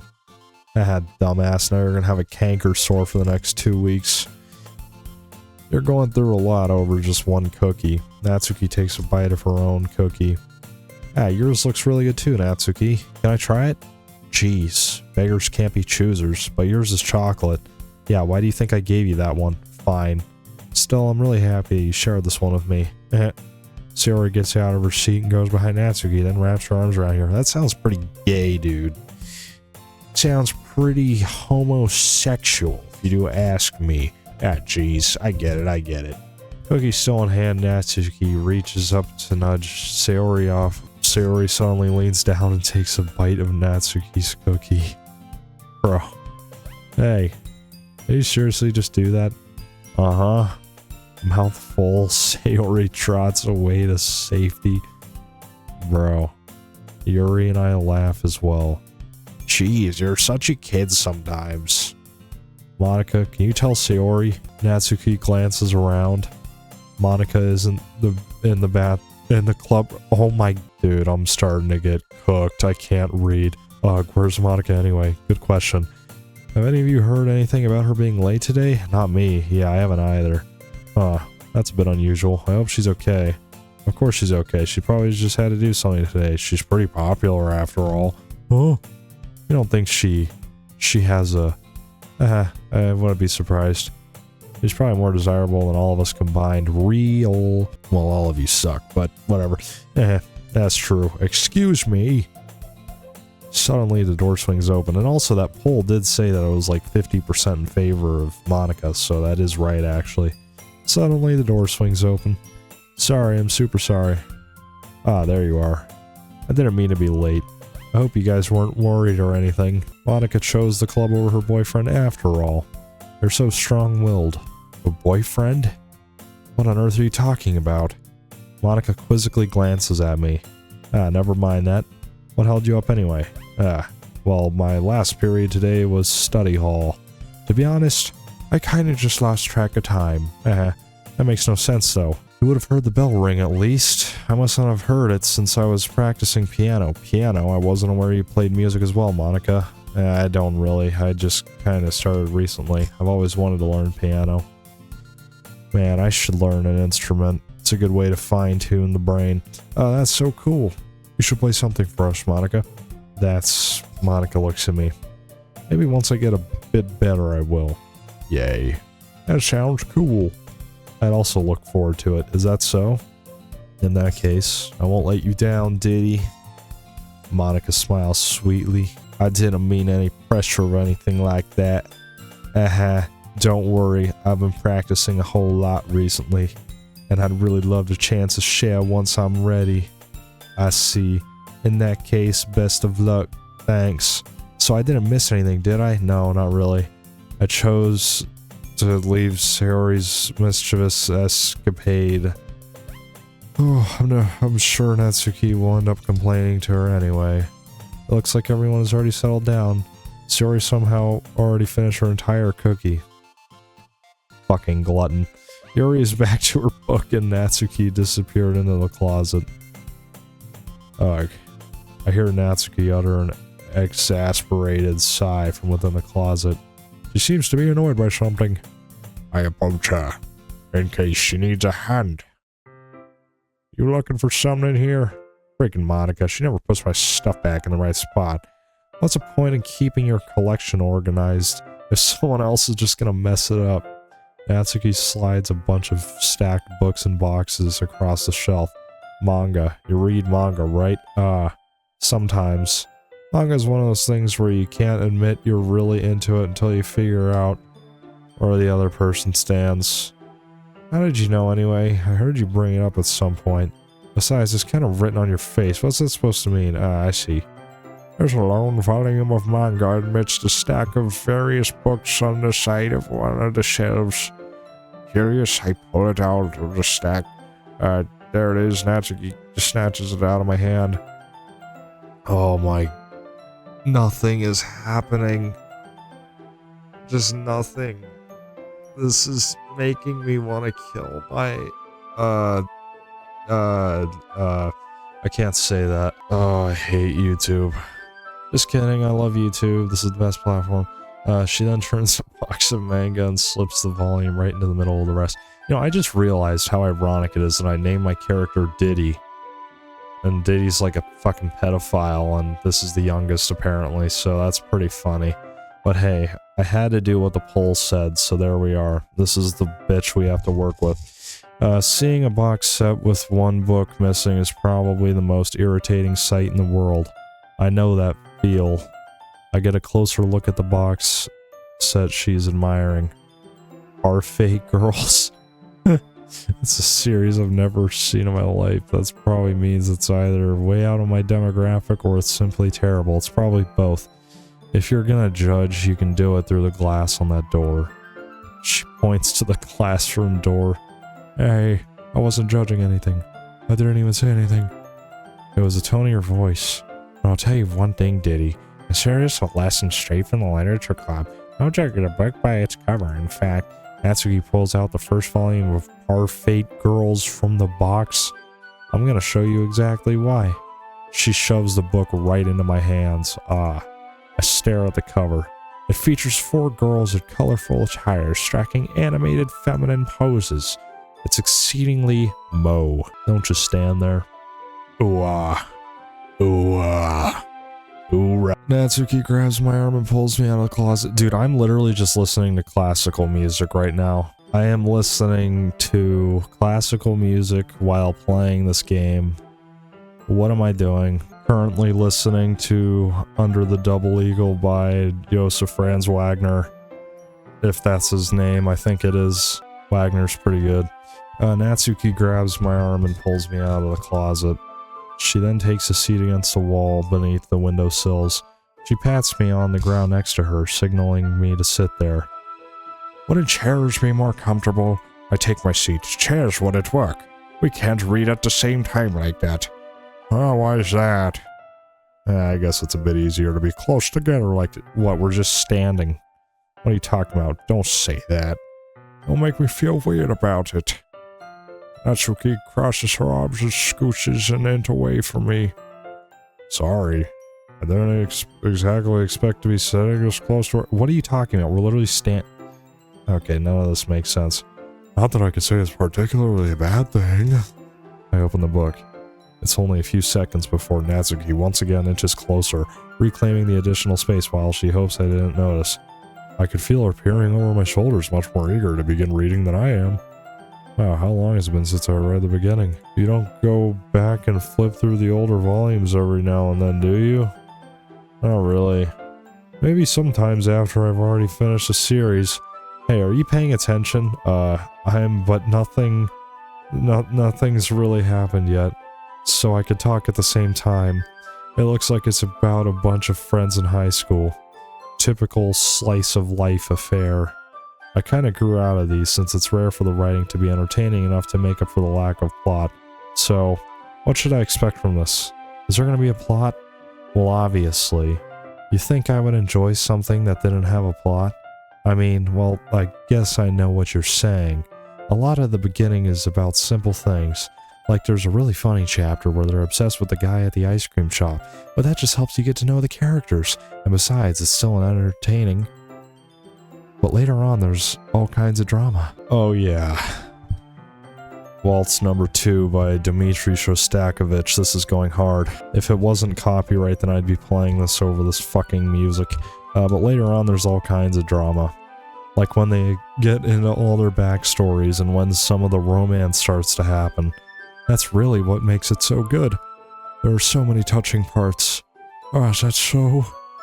It sounds like you really know what you're talking about. Maybe I underestimated you. Hey, wait. What's that supposed to mean? Oh, Natsuki gives me a little shove. I just meant that I haven't seen you at your full power. Good save. This chapter seems like it's about baking. This is just a guess, but there's a lot of baking in this manga. Well, Natsuki pauses for a moment as if she doesn't want to admit something. Yeah, why does that matter? It doesn't, I was just curious, since you enjoy baking too, right? Oh, that's just a coincidence. I just happened to get into baking around the same time I got this manga. Like I would ever get into anything because it's in a manga. I feel bad for anyone that's impressionable. Definitely not a coincidence.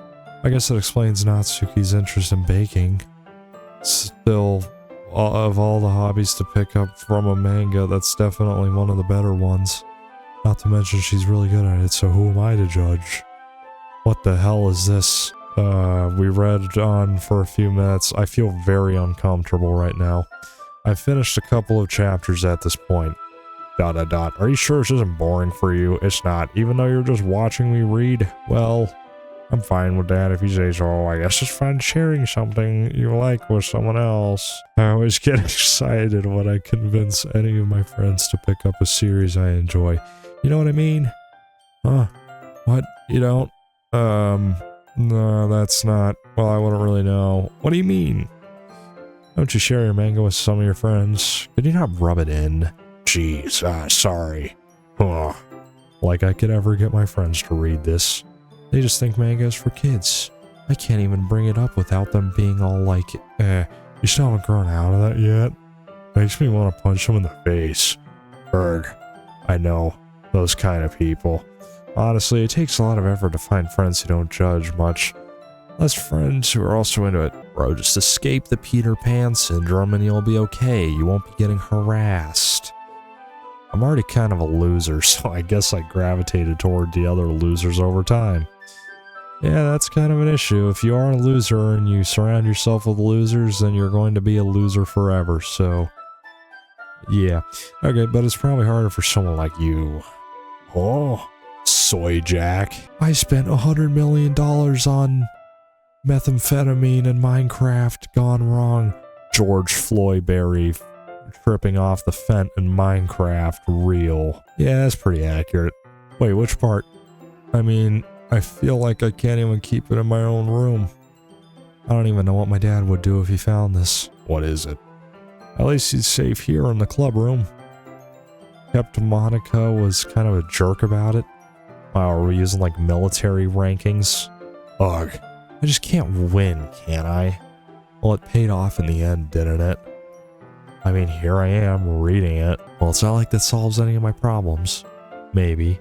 But at least you're enjoying yourself, right? So? Geez, that's enough. Are you gonna keep reading or what? Yeah, I flipped the page. Suddenly, Natsuki starts laughing. I totally forgot that happens. Natsuki puts her finger on one of the panels. Minory. Yeah, probably because you're a minority, or a minor, but I'm P. Diddy, so it don't matter. Minory is my favorite character. You always feel a little bad for her since she's so unlucky. But it especially gets bad when, I shouldn't be talking about that yet. Just finish the chapter. Yeah, bitch. Natsuki's voice sparkles with excitement. It's a stark contrast to her usual bossy tone. But if she's not used to sharing her favorite manga with her friends, I can understand why. It's hard to express in words the feeling you get when connecting with someone like that. Being able to provide that to Natsuki, it's a rare experience. The thought makes me smile a little to myself. Okay, everyone, hey. Are you all ready with today's poems? Oh, come on. Could you timing being worse? No, sorry. I just need to make sure we had enough time. They do look pretty cozy over there. Natsuki suddenly notices how close she's gotten to me. Yeah, back off, bitch. No e-girls. She hastily slides herself a good 12 inches away from me. Alright. Guess I'll stop here for now. I close the book and hand it towards Natsuki. You're just giving it back? Don't you know want to know what happens? No, I don't. Yeah, but Monica just said, don't be dumb. Just take it home with you. Huh? Is that really alright? I say that mostly because I really didn't plan on using my spare time to read this. Well, of course. It would take forever to finish if you didn't take it home. Just finish that one before tomorrow so we can start the next one. Bro, I can't read a whole book in a day, are you fucking kidding? And if it gets bent, I'll kill you. Okay. I'll kill you first. Got that Minecraft skeleton ass build. By tomorrow, I only got partway through the volume so far. I might fall behind on some shows if I try to get through this. Oh, please, when is something scary gonna be happening? I really don't know. This is insane. But I suppose that's a necessary sacrifice in exchange for seeing Natsuki's enthusiastic face. Or am I more scared of what will happen if I don't finish it? Alrighty then, I stand up. I return to where I put my stuff and carefully slip the book into my bag. Okay, we're gonna do it to Natsuki. Yeah. Okay, Natsuki reads my poem.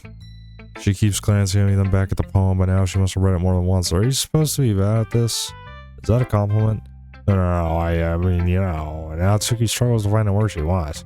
I just expected a lot less after what you showed me yesterday, that's all. Well, I guess I just got lucky with this one. Yeah, exactly. You just got lucky, you know? Don't get used to it. You won't always manage to write poems this cute. I mean, well written. No, so that's how it is. My poem is cute. No, why are you smiling? It's not like I like cute things. Natsuki shoves my poem back towards me. Reading it again. I decided it's not so great after all. It's too cute and doki doki. What the fuck does doki doki mean? I really do not know. Does it mean anything? Okay, it would only impress, you know, girls that like those kind of things. For some reason, Natsuki is incredibly easy to see through. Well, anyway, you're gonna read mine now, right? Judging by your taste, you'll probably like it a lot. You'll probably learn something too. Don't forget who the real pro is. This is gonna suck. Oh my, why is this so long? Oh. Amy likes spiders. You know what I heard about Amy? Amy likes spiders. Icky, wriggly, hairy, ugly spiders. That's why I'm not friends with her. Amy has a cute singing voice. I heard her singing my favorite love song. Every time she sang the chorus, my heart would pound to the rhythm of the words. But she likes spiders. That's why I'm not friends with her. One time I hurt my leg really bad. What? That makes no sense. None of this adds up. None of it makes sense. What the fuck? One time I hurt my leg really bad. Amy helped me up and took me to the nurse. I tried not to let her touch me. She likes spiders. So her hands are probably gross. That's why I'm not friends with her. Amy has a lot of friends. I always see her talking to people.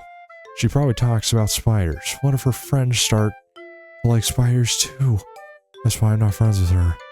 It doesn't matter if she has other hobbies. It doesn't matter if she keeps it private. It doesn't matter if it doesn't hurt anyone. It's gross. She's gross. The world is better off without spider lovers, and I'm gonna tell everyone. That sucked so bad. Not bad, right? It's quite a bit longer than yesterday's. Yesterday's was way too short. I was just warming up. I hope you didn't think that was the best I could do. No, they both sucked. Anyways, the message is pretty straightforward in the poem. I doubt I have to explain it. Sometimes you can explain complicated issues with much simpler analogies. It helps people realize how stupid they're being. Like anyone would agree that subject of the poem is an ignorant jerk. Do you know people like that? Of course, it's about how everyone thinks that doesn't matter. It can't be about anything. I wrote it to be easy to relate to. Everyone has some kind of weird hobby or guilty pleasure. Yeah. Anyways, something that you're afraid if people find out, they make fun of you or think less of you. Like me making YouTube videos. I don't tell anybody about it because it's gay. At least until I'm big. If I have a... See, when you get big channel, everybody's like, oh, you're so cool. But if you're not, then people are like, oh, you're delusional for even thinking of trying to do that. Why would you make videos? It's so embarrassing. Okay, stop going on the tangent. But that just makes people stupid. Who cares that someone likes? As long as they're not hurting anyone and it makes them happy. See, I don't really like that logic. Because someone could be slitting their wrists and it makes them happy, but it doesn't make the people around them happy. You can't just tolerate everything. What the hell? I don't know. That's just my thoughts. Flawed logic. I think people really need to learn to respect others for liking weird things. And plus society, we all work in tandem. If one person is fucking themselves up, then that messes with their family members. And then what if they're not doing a job? And then that stops production. And then that lowers the GDP, and then that lowers the standard of... Okay, what am I talking about? Anyway, I think people really need to learn to respect for others for liking weird things. Well, you're definitely right. At least I can relate to that, and I'm sure a lot of other people can too. That's what I do best, after all. I don't like writing unless there's a good message to take away from it. Like conveying emotions is important. But I want to make people think, not just feel. Remember that. I'm gonna write a good one for tomorrow, so look forward to it. Alrighty. Man, I gotta piss. I've been recording for like 2 hours at this point. Yuri's gonna hate my poem, so let's see what you've written for today. Well done, Diddy. Your skills are already improving. Really? Thanks, Yuri. Coming from you, that means a lot. There's nothing. I'm just happy to inspire fellow writers. I know you're new to this, so don't worry so much if it seems like you can't get your poem to feel perfect. You don't need to be afraid to be a little more daring. Metaphors can go a long way. Don't feel like you need to work your brain like turning a bunch of gears. Try letting your mind wander through your feelings and write down the thing you see and hear. That's one way to truly enable your reader to see into your mind. It's a very intimate exercise. It's a certainly interesting technique. Thanks for sharing. I have, an example of that if you'd like to read it. Of course. Is this the poem you wrote for today? Yuri nods and timidly hands me her poem. Oh no, I'm not reading all this. This is so much. Alright, if you want to read it, go ahead. Here you go. I'm sorry, but it's 1:35 in the morning. I was a little more daring with this one than yesterday's. I can see that. It's a lot more metaphorical. I don't know if it's my fault, but I can't begin to imagine what this poem is about. That's right. It's a bit closer to my preferred writing style. Using the poem as a canvas to express vivid imagery and conveying emotions through them. Yeah, if I take it at face value, then I can't even figure out what it's supposed to mean. Well, I think it's something that different people can relate to in their own way. I wanted to express the way it feels for me to indulge in my more unusual hobbies. It's those sort of things I'm usually forced to keep to myself. So sometimes I enjoy writing about them. That's funny. Didn't Natsuki also write something about that? About someone being ridiculed for a strange interest? Huh? She did? Yeah. She was talking about how it doesn't matter what you're into as long as you're not hurting anybody. Again, dumb logic. She's right. I mean, does she really feel that way? Yeah. Sounds like you two have that in common. That's, well, interesting. To me, she seemed like the kind of person who would make fun of my hobbies. But I suppose that's my fault for judging, isn't it? Yeah, it is. Please don't tell her I said that. Don't worry, I have no reason. Okay. Well, thank you for sharing with it, mate. What? After all, if I hadn't learned to embrace my own weirdness, I would probably hate myself. I should not have selected Yuri. I knew that she was going to be Yappersville. I might be ranting a little bit now, but I'm glad that you're a good listener. I'm not a good listener. Sayori. She's not going to like my poem. Ooh, I like this one ditty. It has some nice feelings in it. I'm glad. Still though, your tone makes it sound like you liked yesterday's poem better. I guess you caught me. Sometimes you know me a little too well for my own good. Well, don't just try to be nice about it. If I'm doing a bad job, I'd rather just hear it. Oh no. I still like this one, I promise. You know I wouldn't lie to you, ditty. Never ever. Yeah, I guess so. What made yesterday's poem so great compared to this one then? Well, I'm not very good at figuring out if poems are good or bad. But that's why I just go by my heart. If it makes me feel things, then it must be a good poem. I'm not sure that's exactly how it works. And again, I guess conveying feelings is a pretty important part of this whole thing. Yeah, maybe. Honestly, I don't even know what kind of writing you like in the first place. Yeah, me neither. Ugh, why didn't you at least try giving it some thought? You want to write something for me? No, I don't. I never said I did. That's so sweet. Yeah, right. But you're always thinking about other people. You need to think about yourself once in a while. If you don't do it, you might end up getting hurt at some point. Huh? Well, I don't really know what you mean, but I'll try to keep it in mind. Well, I mean, yeah, if you're not, like, showering, you're gonna get a disease. You're gonna smell like shit, and someone's gonna shoot you. Oh, whatever. Anyways, let's see. I guess I like happy poems. Wait, sometimes I like sad poems too. She's bipolar. Sometimes a little bit of both. There's a word for that, right? What's the word I'm looking for? Bittersweet. Yeah. I like things that are happy and that are sad. Happy and sad? I can't see you liking something sad, Sayori. Well, I like happy the most, but sometimes when you have a little rain cloud in your head, the demons, a sad poem can help give the rain cloud a little hug and make a nice happy rainbow. Sayori, that's unexpectedly poetic. That is. Maybe I'm getting better at expressing my feelings after all. Thanks, Diddy. I should go write that down then. You can read my poem now, okay? Oh my... dude. Okay. Let's just like skim through this. I pop my scalp like the lid of a cookie jar. It's a secret place where I keep all my dreams, little balls of sunshine. What does all this mean? Okay. None of this is like really interesting. It doesn't feel like my time elapsed. My friends look through the locked door, finally all done. I open up and come in my friends, and they come in such a hurry. Do I want my balls that much? Yap, yap, yap, yap, yap, yap, yap, yap, yap, happy thoughts. They were supposed to be my friends weren't smiling, they're all shouting, pleading something, but all I do is hear echo, echo, echo, echo inside my head. I told you she's schizophrenic. Holy crap, Sarah, did you really write this? Of course I did. Didn't I tell you that yesterday I was gonna write the best poem ever? Yeah, but, I mean, I didn't expect something like this coming from you. Monica taught me a whole lot, and I've been really in touch with my feelings recently. Oh, I see that. It's almost kind of creepy. Creepy?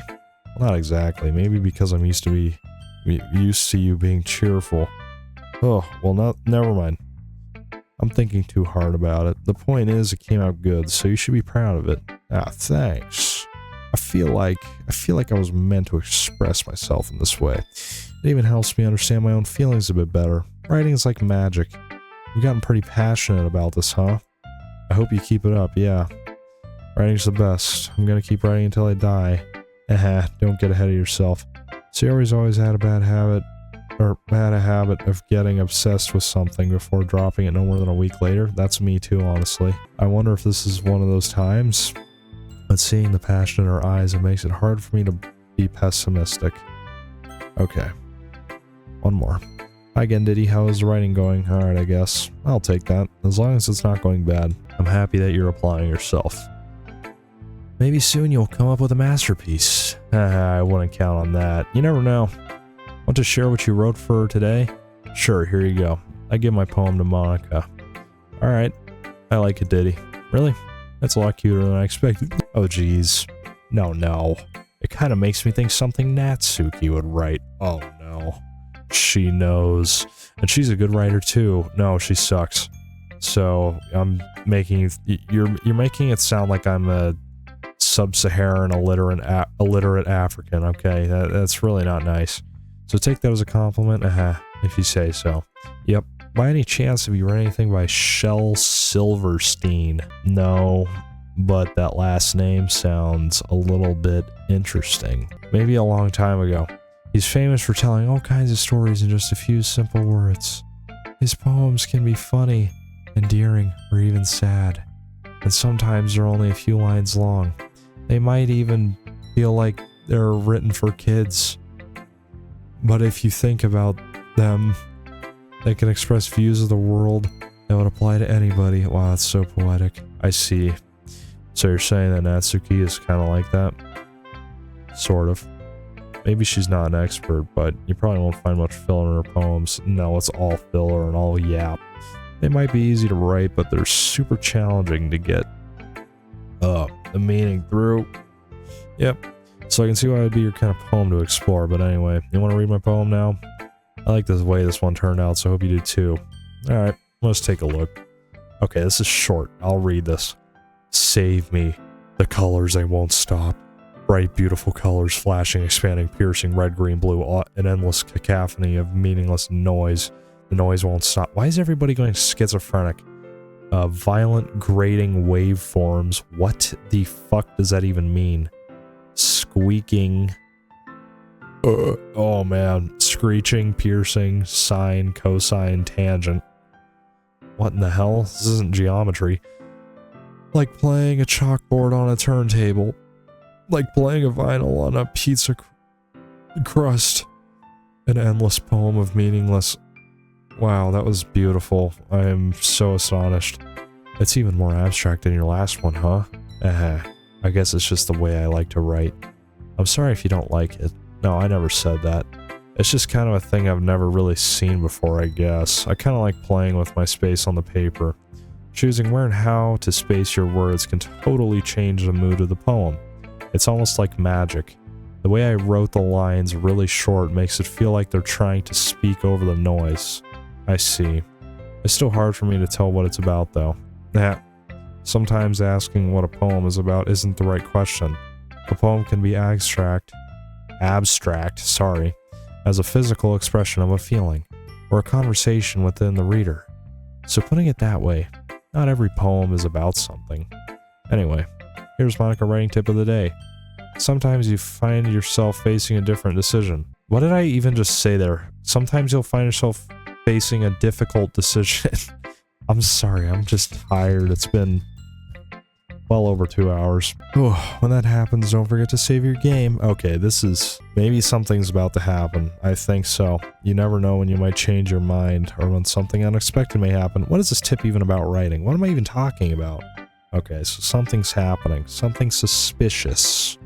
I feel like I have no choice but to keep playing. That's my advice for today. Thanks for listening. Okay, everyone.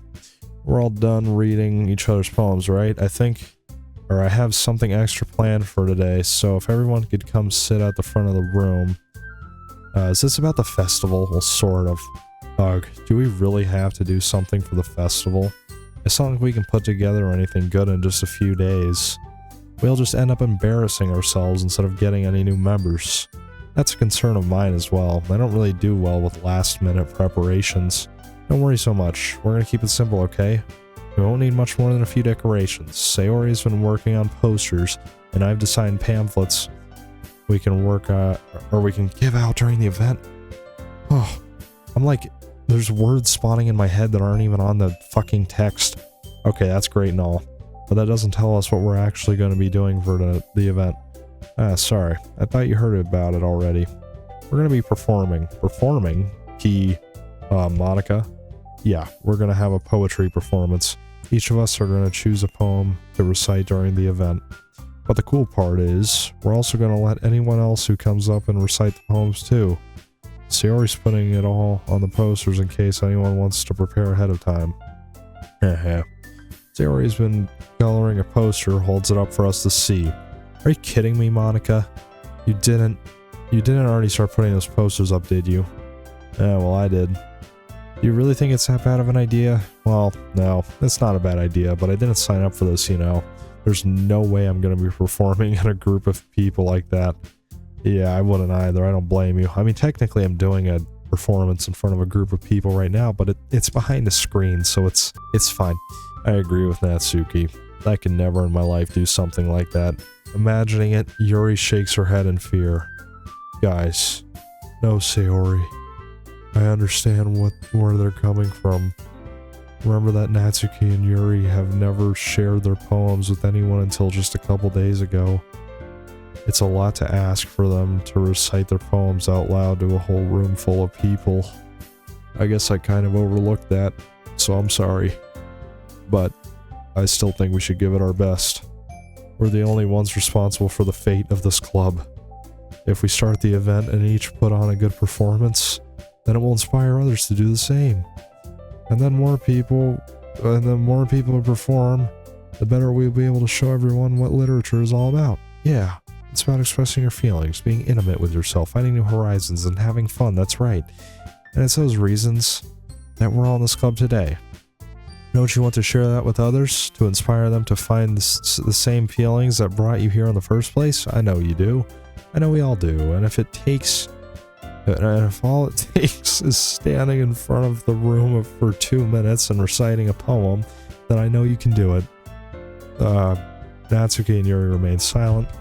Sayori looks worried. I guess that leaves me no choice. I agree. I don't think it's too much to ask. I think that Sayori and Monica have been trying really hard to get new members. The least we can do is help them out a little bit. Well, maybe, but it looks like Natsuki doesn't have any arguments left. Okay, fine. I guess I'll just have to get it over with. Alright, phew. Thanks, Natsuki. What about you, Yuri? Little Yuri. Yuri dejectedly glances around at everyone else's expectant faces. Sigh. I guess I don't really have a choice. That's everyone. You're the best, Yuri. This club is seriously gonna be the death of me. Oh, hold up. Oh gosh. You'll be fine, Yuri. But anyway, let's move on to the main event. I'm pretty sure it, like, made death bold, which means that's hinting to something, right? Okay. I want each of you to choose a poem of yours. We're going to practice reciting them in front of each other. No way. Monica, this is too sudden. Well, if you can't recite your poem in front of the club, how do you expect to do it in front of strangers? Oh no, don't worry. I'll just start off to help everyone feel a little more comfortable. Can I go next? Of course. Now let's see. Monica flips her notebook to the specific poem she has in mind for herself. She then stands behind the podium. The title of this poem is The Way They Fly. Monica begins reciting her poem. Her clear, confident voice fills the room. More than that, her inflection is pristine. She knows exactly how to apply emotion behind each line she recites, bringing the words to life. Is this something she's done before? Or is she simply a natural? I glance around me. Everyone has their eyes on Monica. Sayori looks amazed. Yuri has an intense expression on her face that I do not understand. Finally, Monica finishes the recitation. The four of us applaud. Monica takes a breath and smiles. That was so good, Monica. Oh, thank you very much. I was just hoping to set a good example. Are you ready to go next, Sayori? I'll go next. Ooh-ah. Yuri's fired up all of a sudden. Yuri clutches to a sheet of paper between her hands and stands up. Keeping her head down, she walks quickly over to the podium. This poem is called... Yuri anxiously glances at us. You can do it, Yuri. It is called Afterimage of a Crimson Eye. Yuri's voice shakes as she starts reading the poem. Just a moment ago, she practically refused to do this. Why is she suddenly putting in so much effort? As Yuri gets past the first couple of lines, her voice changes. It almost sounds like what happens when Yuri gets absorbed into her books. Her quivering words transform into the sharp syllables of a fierce and confident woman. Whoa. The poem is full of twists and turns in its structure that she enunciates with perfect timing. This must be a rare glimpse into the whirling fire that Yuri keeps concealed inside her head. Suddenly she's finished. Everyone is stunned. Oh, I didn't mean to skip. It's up to me to save the situation. I'm the first to start applauding. Everyone joins me afterward, and we give Yuri the recognition she deserves. It's not that we didn't want to applaud for her, but we were caught so off guard that we must have forgotten. As we applaud, Yuri holds the poem to her chest and rushes back into her seat. Yuri, that was really good. Thank you for sharing. Looks like Yuri's down for the count. Or court, I don't know what that said. Okay, I guess I'm next then. Sayori hops out of her chair and then cheerfully walks to the poem. This one's called My Meadow. Sorry, I giggled. Sayori, it's a lot harder than I thought. How do you guys do it so easily? Try not to think of it like you're reciting to other people. Imagine you're reciting it to yourself, like in front of a mirror. It's your poem, so it'll come out the best way. I see. Okay then. Sayori begins her poem. Somehow it feels like her soft voice was made as a perfect match. The poem isn't aimlessly cheery like Sayori is. It's serene and bittersweet. If I were to read this on paper, I probably wouldn't think much of it. But hearing it come from Sayori's voice almost gives it a whole new meaning. Maybe this is what Sayori meant when she holy shit. Okay, whatever. It's like I get to reach more deeply in someone I thought I knew through and through. Sayori finishes and we applaud. I did it. Good job, Sayori. Even Diddy liked it. I guess that's a good sign. What does this even mean? It came out nicely, Sayori. The atmosphere of the poem fits you really nicely. But it might be that other poems wouldn't work quite as well with that kind of delivery. I don't really understand. In other words, I've seen poems of yours where the sort of gentle delivery won't work as well. They might need a little more force behind them depending on what you're reading. Oh, I know what you mean. I've been practicing that kind of thing. It's just embarrassing to do in front of everyone. The next time I'm gonna make you pick a poem that challenges you a little more. We don't have much time before the festival, you know. Okay, now who's next? Natsuki? Don't make me go before Diddy. It's not like I can compare her to you guys anyways. Might as well let Diddy lower everyone's standards a little before I have to do it. Natsuki. It's fine. I might as well get it over with. But it's not like I have much of a selection of what to read. I'll just have to go with what I wrote for today. I stand up and step in front of the podium. Everyone has their eyes on me, making me feel terribly awkward. I recite my poem. Since I'm not exactly confident in my own writing, it's hard to put energy into it. Despite that, once I finish I receive applaud anyway. Sorry, I'm not really as good as everyone else. Don't worry about it so much. I think it's less about your abilities and more about your lack of confidence in your writing. There's something that'll improve over time, though. Yeah, maybe. Alright then. That just leaves you, Natsuki. Yeah, okay, I'm going. Natsuki begrudgingly gets out of her seat and makes her way to the podium. The poem is called, well, why are you all looking at me? Because you're presenting. Anyways, the poem is called Jump. Natsuki takes a breath. Once she starts reciting the poem, her sour attitude disappears a little, while she's still a little unenthused.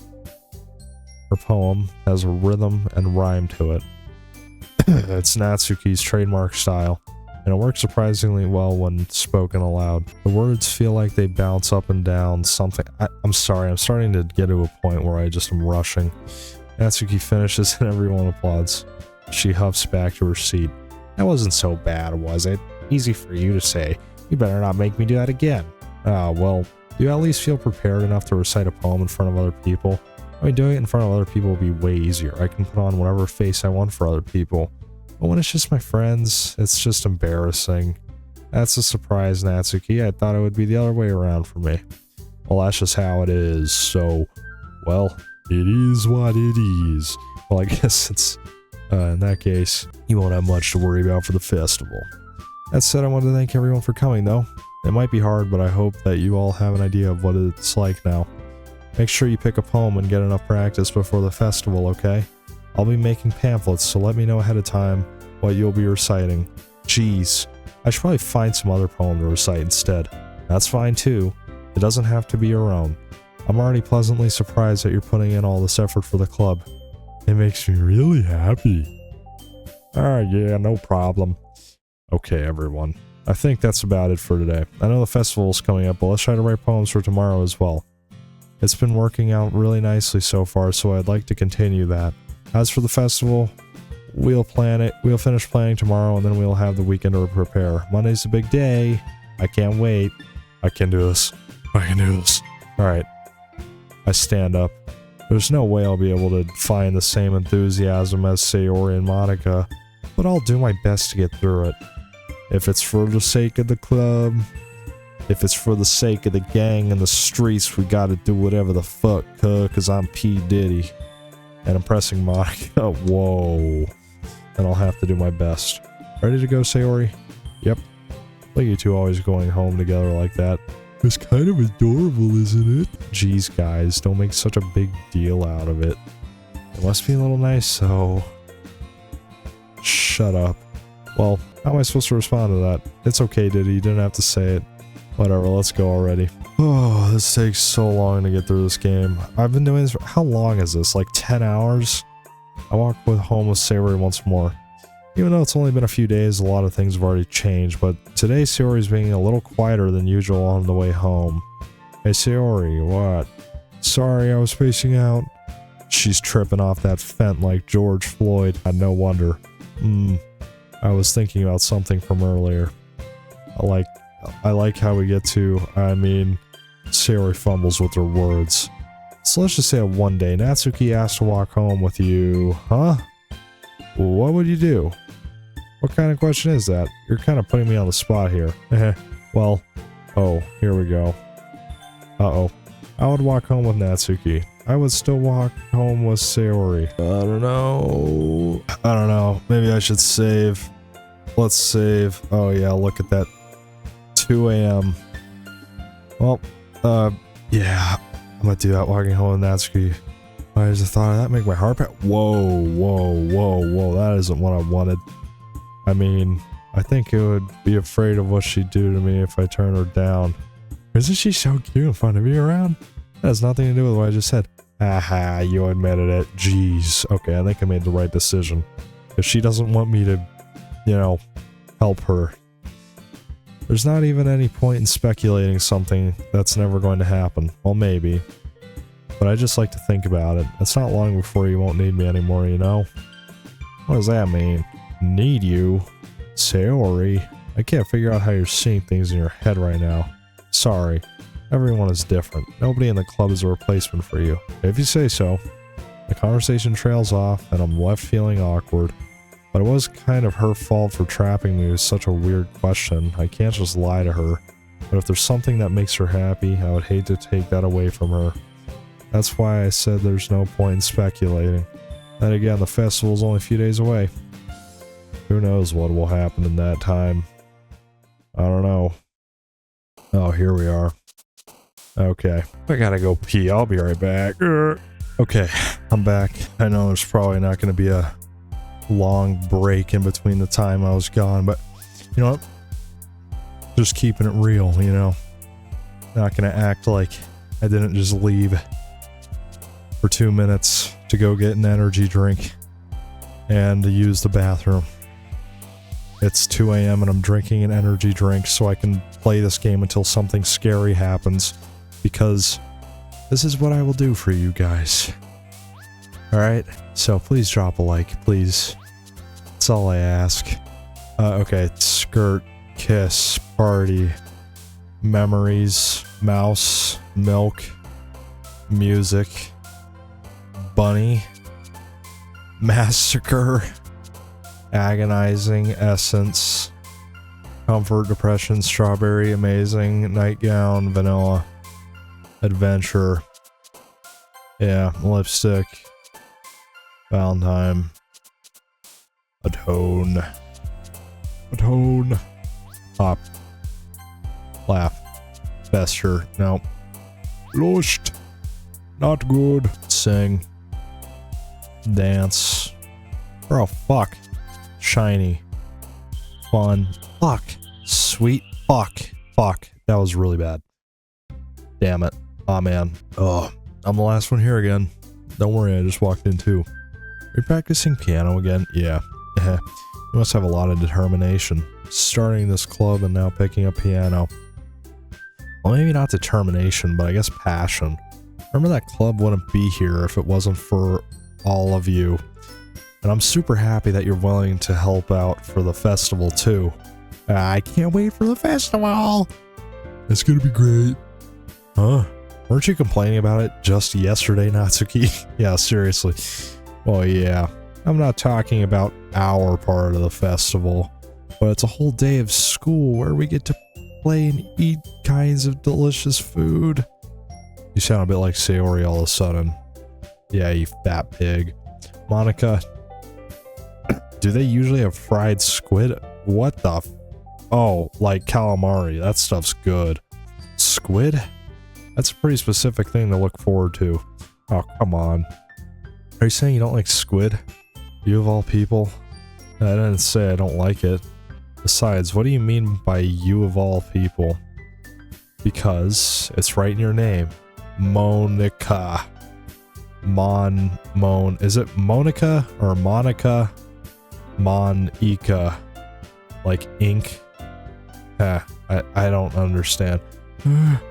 That's not how you say my name at all. Also, that joke makes no sense in translation. What? Oh. Wait, so I did read that this game was meant to be like a parody of, like, Japanese dating novels or whatever. Something like that, but apparently it's a horror game. I'm still betting on it. That's why I'm here. Drinking an energy drink at 2 a.m. when I told myself I was gonna wake up at 6. Ugh, okay. Never mind. Let's just focus on our own event for now, okay? Fine. Your reactions aren't as fun as Yuri's or Sayori's anyway. Excuse me. Where is Sayori anyway? Oh, there you are. Uh-oh. Wait. Sayori's sitting at a desk in the corner of the room looking down at nothing. I walk over to her. Hey, Sayori. I wave my hand in front of her face. Huh? You're spacing out again. Hey, sorry, don't mind me. You can go talk to everybody else. Huh? Is everything alright? Oh, of course. Why wouldn't it be? It just feels like you're a little off. Sorry for assuming things. Jeez, you worry way too much about me. I'm fine, see? Sayori shows me a big smile and jumps. Don't let me distract you from having fun with everyone. Alright, if you say so.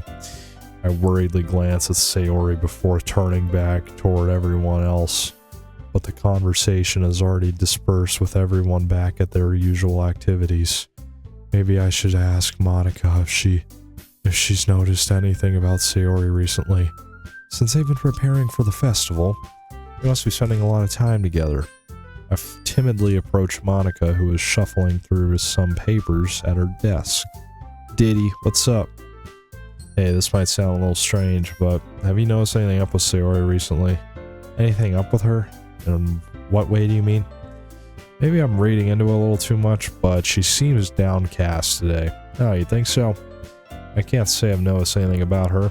Monica peers across the room at Sayori, who is idly dragging a rubber eraser down and up her desk. Dude, I remember doing that so much back in school. Yeah, maybe there's something on her mind. But I'm surprised. I'm not the one asking you, Diddy. You certainly know her a lot better than I do. Yeah, but she's never really like this. She's always talk to me about things that bothered her. But this time when I asked her, she was really dismissive. Sorry, I know it's not your problem. I just wanted to ask if you knew anything, so I'll drop it now. No, it's important to me too. I mean, I'm also friends with her, and I also care about the well-being of my club members, you know. Maybe I'll try talking to her myself. Are you sure about that? She seemed like she wanted to be left alone. Are you sure? Maybe she just has a hard time bringing it up with the person of interest. Person of interest? What do you mean by that? I'm saying that maybe the thing on her mind is you, Diddy. Me? How on earth would you come to that conclusion? Well, I probably shouldn't say too much, but Sayori talks about you more than anything else, you know? Damn, I guess that Diddy is an idol in Sayori's life. Wow. She's been so much happier since you've ever joined the club. It's like an extra light weight was turned on inside of her. Or light. Dude, I'm thinking about weights. Okay. What? No way. Sayori is always like that. She's always been full of sunshine. I bought this new pre-workout and it's like really crazy. It's pretty strong. It's this ghost stuff. Orange cream. It's pretty fire, but holy shit, it's like 400 milligrams of caffeine. It's like got beta alanine. It gives a crazy pump. Then you take some okay, shut up. She's full of sunshine.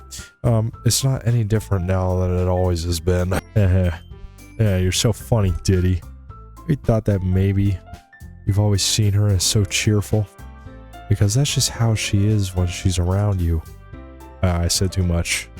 I'm sorry, what do I know anyway?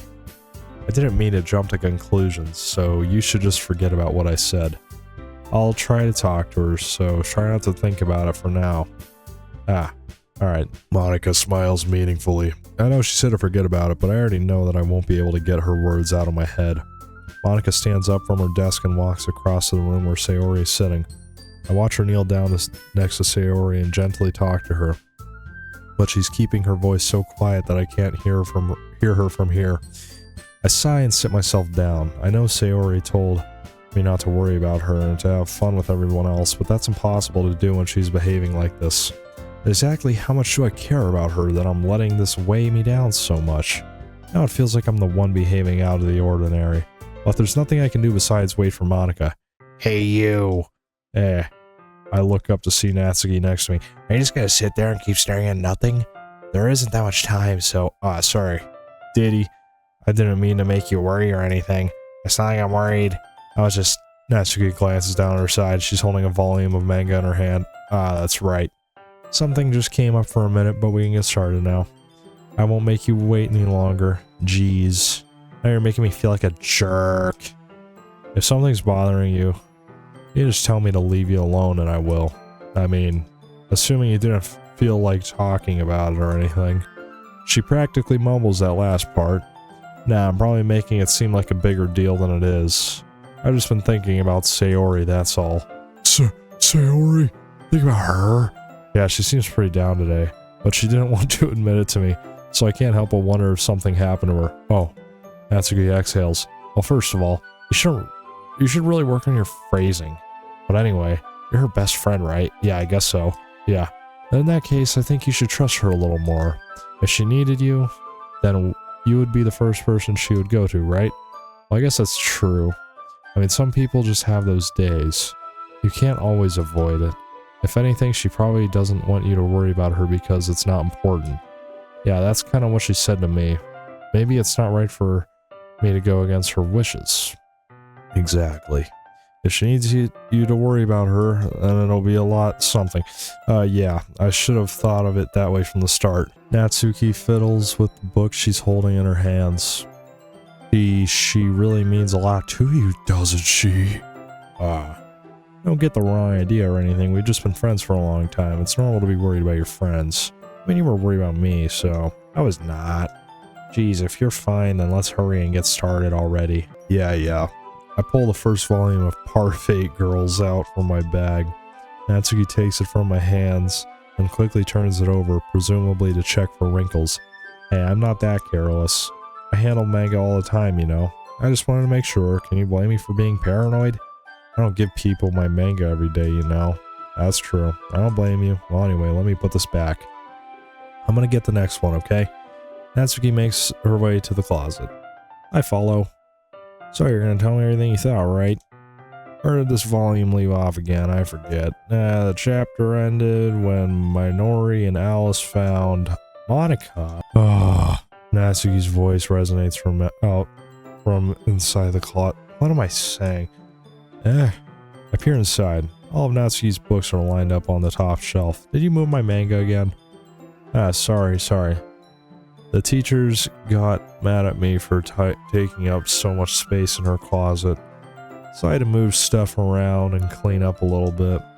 It's all still there, I just had to organize it a bit. The top shelf is far above Natsuki's head. She makes a futile hop, trying to figure out how to reach her manga. Jeez, this is so inconvenient. I'm moving these all back down. There's plenty of room on these shelves, and besides, they're really pretty to look at when they're all lined up. Sounds like OCD, bro. You got OCD. Why would you waste your time? What? Why would you waste that on the top shelf? Natsuki, there's a stool on the wall over there. In the closet, there's a collapsible stool that's hanging on the wall. If you want, I can reach up there and hand them to you. I can get them myself. Natsuki grabs a stool from the wall and unfolds it. You think I'm too short or something? Yeah. I mean, I knew it. You know what? Just watch me. Natsuki hops on the stool, which ends up being a little wobbly because of its collapsible design. Yeah, those things always fucking suck. They never work. Careful. I know what I'm doing.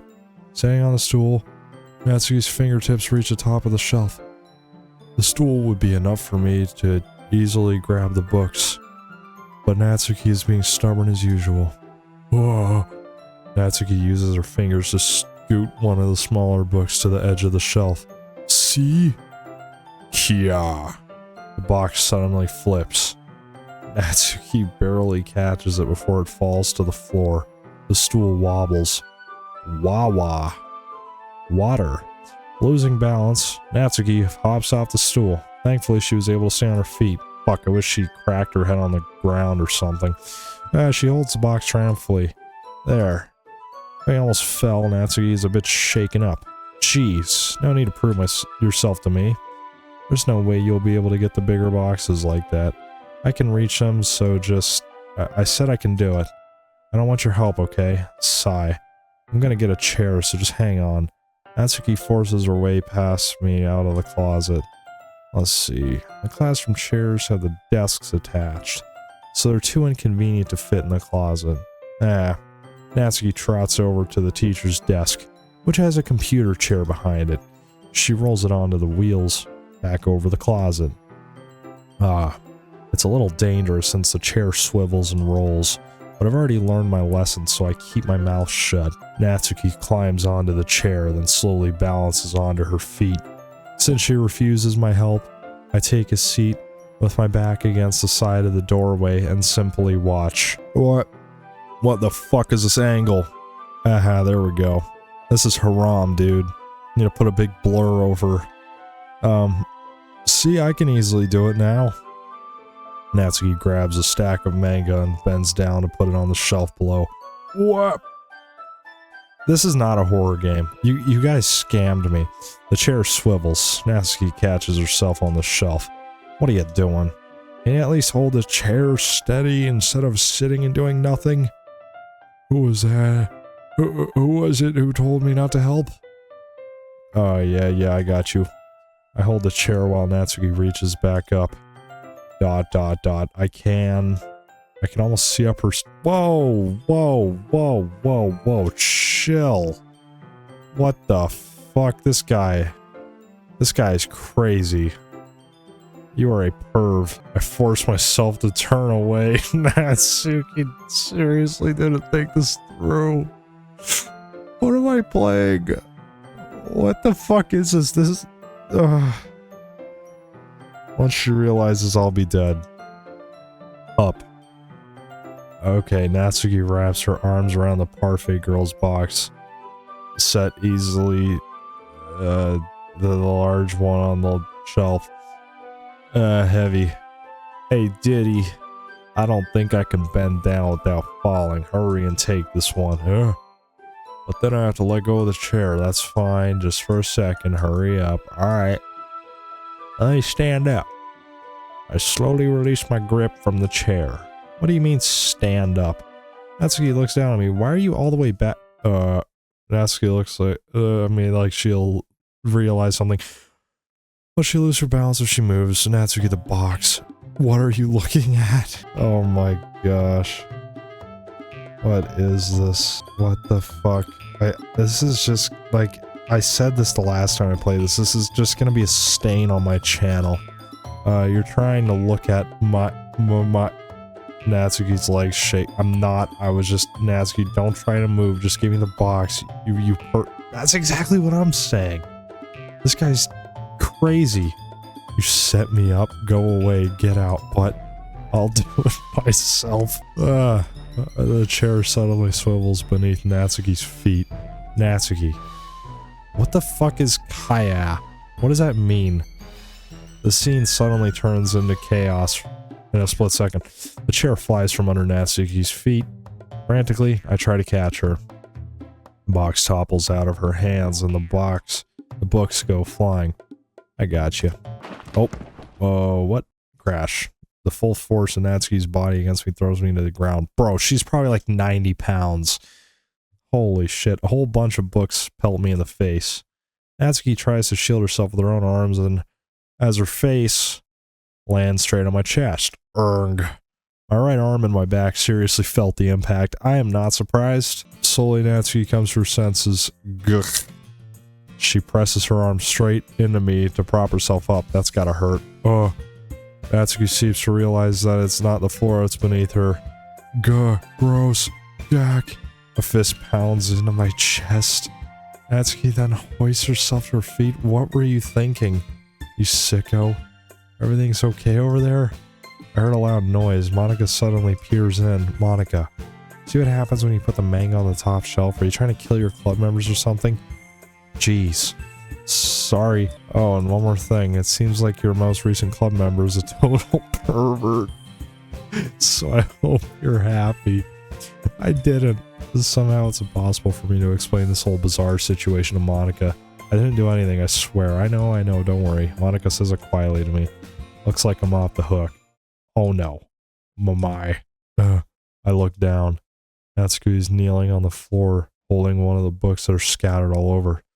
Oh no, there's a large diagonal crease along the page that she's desperately trying to smooth out. No. It must have landed on that page. Natsuki tries a bit more to fix the crease, but she can't get it out. Suddenly she gives up and slams the book shut, then throws it to the floor. Instead of continuing to yell, she just lowers her head. Sob. Natsuki, are you? No. Natsuki's voice screamed. Bro, crying over a crease in a book. That is crazy. I see tears on her face. I'll help get the crease out, okay? It's partially my fault, so Natsuki shakes her head, still looking down. No, I don't even care that much. Well, you're sobbing over it. So clearly you do. I'm just having a really bad day today. Natsuki sobs again. I didn't mean to take it out on you. I really didn't mean to. It's fine, it's fine. Is there anything you want to talk about? Natsuki shakes her head. Just every day is so hard. I just want to put a 12 gauge to the roof of my mouth. And Natsuki falls silent again. I can't press her, so I can only do what I won't know how to do. What? Well, I can help clean this up. And I'll move the rest of your manga for you. I picked up volume 2 of Pear Fate Girls. We'll set this one aside. This will cheer you up a little bit, right? We can get started on it once I'm done here. Natsuki looks up with glassy eyes, her lip quivers. You're really nice to me. Shut up, bitch. That sounds really strange coming from Natsuki. I didn't expect it at all. Well, I'm just treating you like a friend, you know. Whoa, we can't be saying that. Natsuki lowers her head and stifles another sob. I hope my stupid jokes are at least helping make this a little bit more bearable, because this is just cancerous. It's been, I think, 3 hours now. Natsuki lowers her head and stifles another sob. I'm not sure what happened to her today, but being nice is the least I could do. The next couple minutes are silent between us as I began gathering the scattered books. I make sure to slip them into a box in the correct order. After a little bit, Natsuki starts helping. It isn't long before we're done, and I hoist the box onto the shelf where Natsuki wanted to put it. Then I get on the stool and quickly finish moving the rest of her books from the top shelf. Alright, that should do it. I hop off the stool, and Natsuki averts her gaze. Thanks. Haha, it's nothing. Natsuki is holding the volume I set aside in her something. Alright, I'm ready. Good. Even if you weren't, I'd make you anyway. You're taking responsibility for what you said. The thing about cheering me up. If you insist. Damn, bro. Okay, we sit in the same spot as last time, and I open the second volume. Natsuki's mood quickly improves, laughing and pointing things out to me. She's surprisingly sharp, making note of a lot of subtle, repeated jokes and background elements. In the end, I'm pretty impressed by how everything ties together in this manga. I guess Natsuki has good taste after all. After some time, Monica gets our attention as usual, and it's time to share poems again. Guess I'll be holding on to this for now. Yep. Even you sound more enthusiastic this time. But I'm starting to get into it, you know. Told you. Yeah. I returned to my seat and slipped a book into my bag. Good heavens. Oh, no, I have to do this? Are you kidding? Okay. Wow. 3 hours and not a single scary thing has happened. That is crazy. Okay. Who's gonna hate my poem the most? I always say Yuri, but she always yaps for so long. I'm just gonna do Yuri, though. Decided to try something different today? I guess so. Is that good or bad? Well, neither. I have my preferences, but it would be unfair to recall something bad. As always, I believe what's most important is exploring and discovering yourself. That's comforting. I'm kind of afraid of disappointing you in some way or another. Oh, okay. Yeah. Of course you are. You know, if I'd saved my data, then I would have been going down the Yuri route, but we're not. Why me? Well, you're always sophisticated with your writing and have the most advice to share. Is that so? Yuri thinks for a good minute. That must be terrible, eh?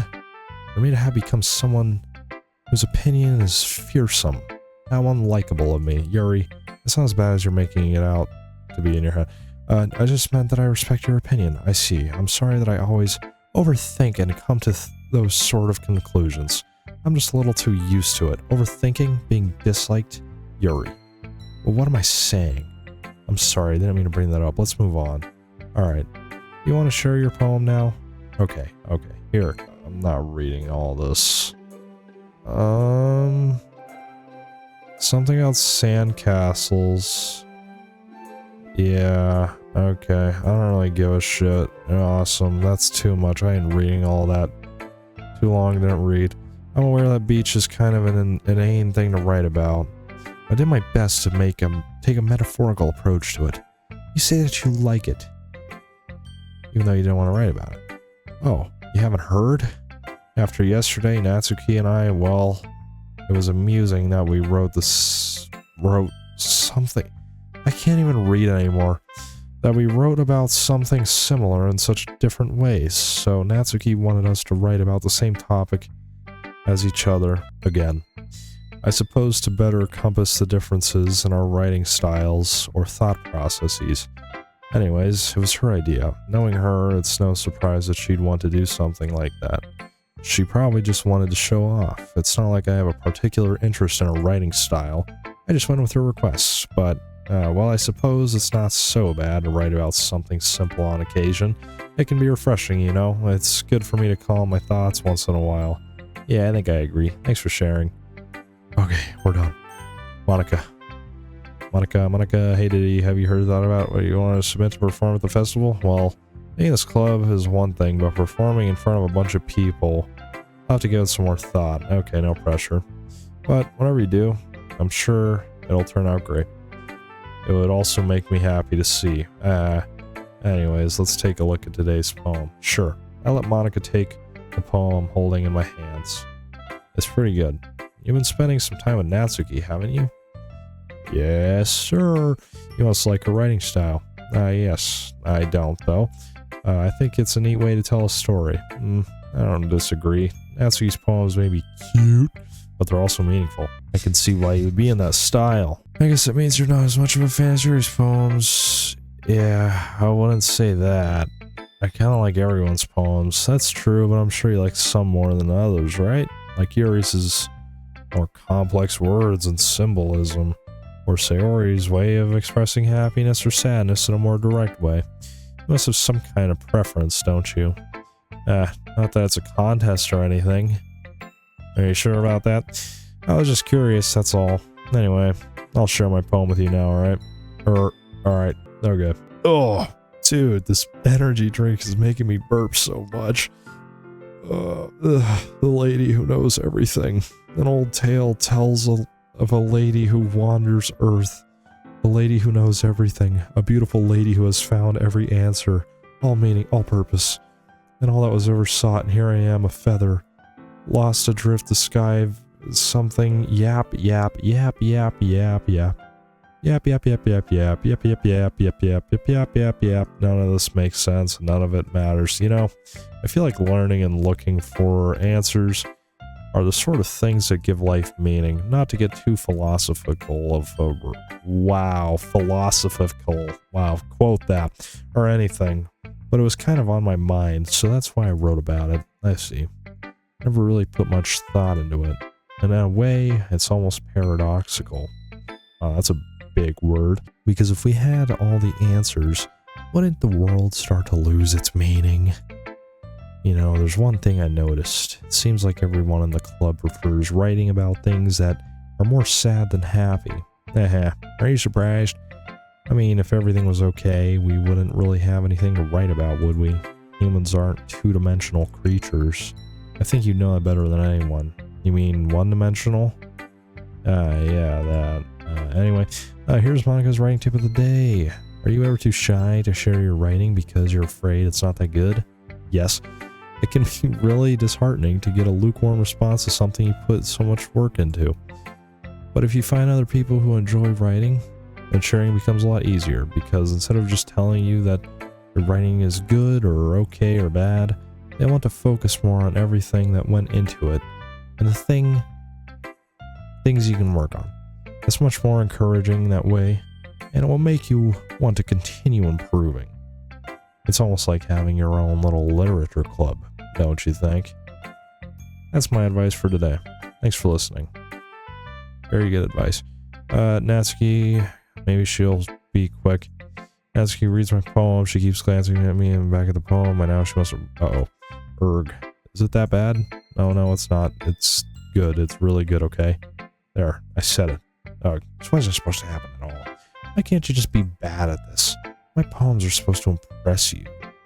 Not the other way around. Whoa, she admitted it. You're trying to impress me? Obviously. You think I'd let you enjoy Yuri's writing more than mine? Give me a break. Well, in that case, what's the problem with me trying to impress you? I'll tell you, you are a bitch. Natsuki's face freezing, like she just realized something. You're trying to impress me? Natsuki vigorously scans her eyes over my poem one more time. Then the poem slips out of her hands and flutters to the floor. I have to use the bathroom. Red-faced Natsuki quickly runs or walks out of the bath. What the fuck? Hey, Diddy. Did you do something to Natsuki? I just saw her rush out like that. You didn't do anything terrible, did you? No. I just told her that. My voice gets caught in my throat. There's no way I could tell Monica that I'm trying to impress Natsuki. Monica sees the poem lying on the floor and swiftly picks it up. She skims over it a second time, her smile not fading from her face. I see. At first, I just thought you liked her writing style. But she wrote this for Natsuki, didn't you? Maybe? I mean, not really. In fact, she, didn't she like your poem a lot the other day too? I'm surprised you know her taste so well already. Are you sure you're not cheating, Diddy? Oh shit. She caught me using ChatGPT. Uh-oh. Cheating? What do you mean by that? Never mind, I'm just kidding. Yeah. I didn't understand Monica's joke at all. Anyway, how do you think Natsuki feels about you? Oh, you don't need to answer that. It was just something for you to think about. Hey, Natsuki comes up and snatches the poem out of Monika's hands. Neither of us had noticed her re-enter the classroom. Did you read this, Monika? Of course, I liked it. Ugh. You should really stop reading things that aren't for you, you know. You have a bad habit of doing that. But Diddy wrote this poem, and we're supposed to share with everyone, right? Natsuki freezes. She apparently forgot that my poem is technically for everyone to read. Okay, well I think Diddy is trying to share the poem with everyone. It's not like anyone would want to read this anyways. In fact, I'm just gonna hold on to this. If you insist. What? Why are you looking at me like that? Like what? Ugh. Never mind. Natsuki, I'll give you the poem, but that's still not very fair to Sayori. She hasn't gotten to read it yet. So what? Well, I guess Diddy is right, Natsuki. It's not fair if you don't let everyone finish reading it. Fine. Natsuki returns my poem. It's not like she's going to like it, though. Anyway, read my poem now. And no, I won't let you keep it. This is my only copy. I'll be your beach. I'll be your bitch. Your mind is so full of troubles and fears that diminish your wonder over the years, but today I have a special place, a beach for us to go. Soul reaching beyond your sight, a sea that sparkles with brilliant light. The walls in your mind will melt away before the sunny glow. I'll be the beach that watches your worries away. I'll be the beach that you daydream about each day. I'll be the beach that makes your heart leap in a way you thought had left you long ago. Let's bury you heavy thoughts in a pile of sand, bathe in sunbeams and hold my hand. Wash your insecurities in a salty sea and let me see you shine. What the hell? Let's leave your memories in a footprint trail, set you free in my windy sail. And remember the reasons you're wonderful when you... Whoa, what the fuck? When you press your lips to mine. I'll be the beach that washes your worries away. I'll be the beach that dreams of... But if you let me by your side, your own beach, your own escape, you'll learn to love yourself again. What the hell? Yeah. Alright, she's insane. I felt like I kept writing about negative things, so I wanted to write something with a nice message for once. Besides, the beach is awesome. It's hard to write anything negative about the beach. Aside from the fentanyl needles. And yeah. The heroin. Well, Yuri's take on it was a little more solemn. Well, that's... Geez, she better not have said anything bad about mine. After all, she was the one who wanted us to write about the same topic. You can't really see her doing that too. You guys write about such a simple topic and then trying to impress me by coming up with something all fancy. Well, it's not like I care. I just did it anyway. I mean, I guess mine ended up being kind of metaphorical too, but there's nothing wrong with doing that once in a while. At the very least, it was a good practice. Okay, Sayori, you're the last one. Please tell me something scary happened soon. This is your best one so far. It's really nice, Diddy. Or thanks. Sayori, you've been a little bit quiet recently. Is everything alright? Of course. Everything's fine. Maybe I'm just a little tired today. You want a nap or something? No, that's silly. Don't worry about me, okay? I only want to see your smiles on your face. Well, alright. Hey, Diddy. I'm still a little surprised. I really thought you were trying to write your poems like the way Yuri does. Or even Natsuki. But in the end, yeah. I guess you're the one who likes this one the most. Why? You don't want to get closer with everyone else? I thought mine was more leaning towards Natsuki. Wait, of course I do, but that doesn't mean I need to try so hard to impress them. I still understand you the most, Sayori. I know you have to sometimes put up with me, and I have to sometimes put up with you. But we have a wavelength or something. This is how the poem came out. Sometimes it feels like you're the only exciting thing in my life. So sometimes it's just easier to write when thinking about you. Sayori? No, Diddy, I don't deserve this. You're too nice to me. Why are you doing this? Sayori has trouble keeping her voice steady all of a sudden. If you had fun with everyone else instead, this would be so much easier. Sayori. I glance around the room to make sure nobody has noticed this. Sayori, I've probably never said this before, but I don't understand what you're feeling right now.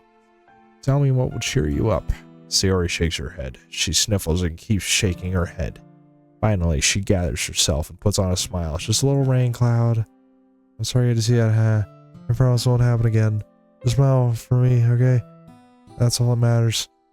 Go play with everyone else. I'm gonna go home a little bit early today. Sayori. Tell Monica I wasn't feeling well, okay? I'll see you tomorrow. Before I can say anything, Sayori cheerfully walks out of the classroom, humming to herself. Okay. Okay, you three. We're all done sharing poems, right? Why don't we start figuring out... Hold on a second. Is it just me, or do you say... Does it... say something strange just now? Something did sound a bit unusual. That's right. You deviated from your usual catchphrase when addressing the club. A catchphrase? I don't have a catchphrase. Well, I do. Mine is, alright, good day, everyone. You know. Alright, good day, everyone. So today we're going to be playing this horror game. Okay. Jeez. Why is the mood so weird today? Look, even Yuri is immune to it. Stagnating errors, common foreshadowing that something terrible is about to happen. In your books, maybe. Look, the only thing different is that Sayori isn't here. It seems you're right. Sigh. Sayori always helps lighten the mood. It's almost like someone, or everyone's balance is thrown off a little when she's not around. Where the heck did she run off to anyway? I thought she just went to pee. Natsuki, please show some decency. Oh, come on. She actually wasn't feeling too well and went home early. Is that so? I hope she's alright. Seriously. Of all times to not go home with her, you pick the time she's not feeling well. So much for you two being all lovey-dovey. Bro, what the Okay. No. First of all, stop misunderstanding my friendship with Sayori. And second, she's kind of been avoiding me today, so I didn't want to force it. A curious expression coming from Yuri of all people. Calm down, guys. I talked to her earlier and everything is fine. What did she say? Anyway, we need to figure... Okay, let's decide what everyone will be doing this weekend. I already know what I'm doing. That's right. Natsuki will be making cupcakes, but we might need a lot of them in different flavors. Can you handle that all by yourself, Natsuki? Challenge accepted. And as for myself, I'm gonna be printing and assembling all the poetry pamphlets. Sayori will be helping me design them. And as for Yuri, you can, guys, can you help me come up with something for Yuri? I'm useless. No, that's not it at all. You're the most talented person here, you know? Okay. Now Natsuki's pouting too? Jeez, even I can tell now. I guess I never gave Sayori enough credit, but I can tell things are even harder on you when she's not around. That may be the case. But if I can't also be a leader on my own, then I won't grow as a person. So Yuri, you have beautiful handwriting, you know? So you should make some banners and decorations to help set the atmosphere. Atmosphere? Oh, about that. I love atmosphere. Yuri's expression suddenly changes as she stares at her desk in focus and starts nodding to herself. Your mind is already racing, I see. That's great. You'll be a wonderful help, Yuri, but anyway, that just leaves you, Diddy, the one who is truly useless. Yep. Don't say that. In fact, both Natsuki and Yuri have some pretty heavy tasks to handle. And it would probably go a long way to give one of them a hand. You can always help me out as well. I would be really appreciative of that. Is Monica suggesting I spend the weekend with one of my club members? How on earth are they gonna respond to a suggestion like that? I suppose I wouldn't mind a bit of help. Well, even if you don't know how to bake, there's always some dirty work I could give you. It's not like Monica's gonna give me a choice, and you shouldn't be sitting on your butt anyway. Natsuki tries to mumble a bunch of excuses like that. If I recall, Natsuki, you mentioned that you would like to handle the baking on your own. Diddy may not like being around you if you only make him out to be a nuisance, so therefore, he may be more suited to assisting with the decorations. Hold on, I never said that. How hard could it be to make a few decorations anyway? Sounds more like you're just making excuses for Diddy to, well, what are you saying? It'll be extremely meticulous work, and baking isn't? So what do you think? Guys, let's settle down for a moment. In the end, I think it's up to Diddy to decide how he'd like to contribute. Besides, he hasn't really gotten a chance to spend any time with me yet, you know? So I'm sure he's interested in. He literally just said, I'm surprised as well. Sorry, I was just saying, though. Jeez. Can we just settle this already? Yeah. Okay, Diddy, you're okay with this, right? In the end, it's up to you. Of course. Well, in that case, everyone looks straight at me. But of course, I'm going with... I'm doing Natsuki so I can get this over with. Well, baking sounds like it could be fun. And you guys made it sound like a lot of work, so it could probably use 2 people. Don't worry. Baking is a ton of fun, you'll definitely agree. Just a minute ago you were saying that. That's because... never mind, okay. Well, anyway, you'll be fine with yourself, right, Nayori? Yeah, of course. I'm used to it after all. Same. That's good. Even though Yuri's being melodramatic, it's a little hard not to feel bad. So that's everything, right? Anything else we need to talk about? No, I think that's it. Are you guys excited? Yes. Everything except the performance is gonna be awesome. I don't think that really counts. What about you, Diddy? Me? I guess you could say I'm interested in how it'll turn out. That's good enough for me. What about you, Yuri? Yuri? She's still sulking. Coping. Cope maxing. Natsuki starts pouting too. It's not... I mean, it's not that big of a deal or anything.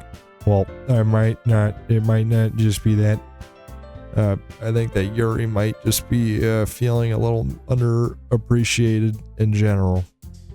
Having to come up with something for her to do and then nobody offering to help. That doesn't mean... Natsuki glances back and forth between everyone with a worried expression. Look, Natsuki goes over and puts her hands down on Yuri's shoulders. Yuri, you really are the most talented one here, and you're gonna help make the event a lot more fun and welcoming. I mean, the cupcakes will probably help a lot too, but you're gonna make the atmosphere special. That'll be really important for the way that people feel during the performances, so you need to stop being dumb and give yourself a little more credit. Natsuki releases her hands and turns around to face the other direction. You didn't really mean that, did you? No, not really, but Yuri isn't the only one surprised. Monica and I are also something. Natsuki, of all people, to be saying such encouraging things. But I begin to understand Natsuki was trying to sound like Sayori. Even if it didn't work perfectly, I can tell that she tried to say something Sayori would say at a time like this. Because Sayori always helps everyone smile and feel good about themselves. I'm sorry for being dumb, I'm gonna do my best. And all of us are gonna make it a really great event. Yeah. I hope to see everyone do their best. But with that, there's nothing more for today. So I guess it's time for us to head out. Okay, but I'm staying here a bit longer. I barely got to do any reading today, so fair enough, there's nothing wrong with that. Oh, 4 hours. Everybody packs their things. I started to follow Monica and Yuri out the door as they chat between each other. Where are you going? We still need to figure out our plans for the weekend. You literally would have gotten home and realized that you didn't even have a way to contact me. Oh, that's true. I have no idea how that slipped my mind. Geez, good thing I stopped you. I'm giving you my number, okay? You better not make it weird or anything. Why would I do that? Natsuki gave me her number. Okay. I'm coming over on Sunday. I'll bring all the ingredients. Wait, you're coming to my house? Well, yeah. What's wrong with that? I mean, I just figured that since I'm the one helping, I would be going to your house. Yeah, that does kind of make sense. Like, what the fuck? Okay, whatever. Yeah, right.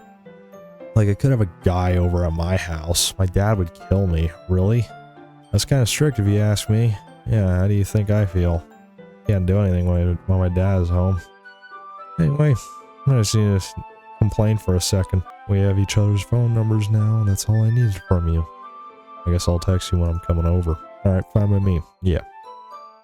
I'm really gonna show you why I love baking so much.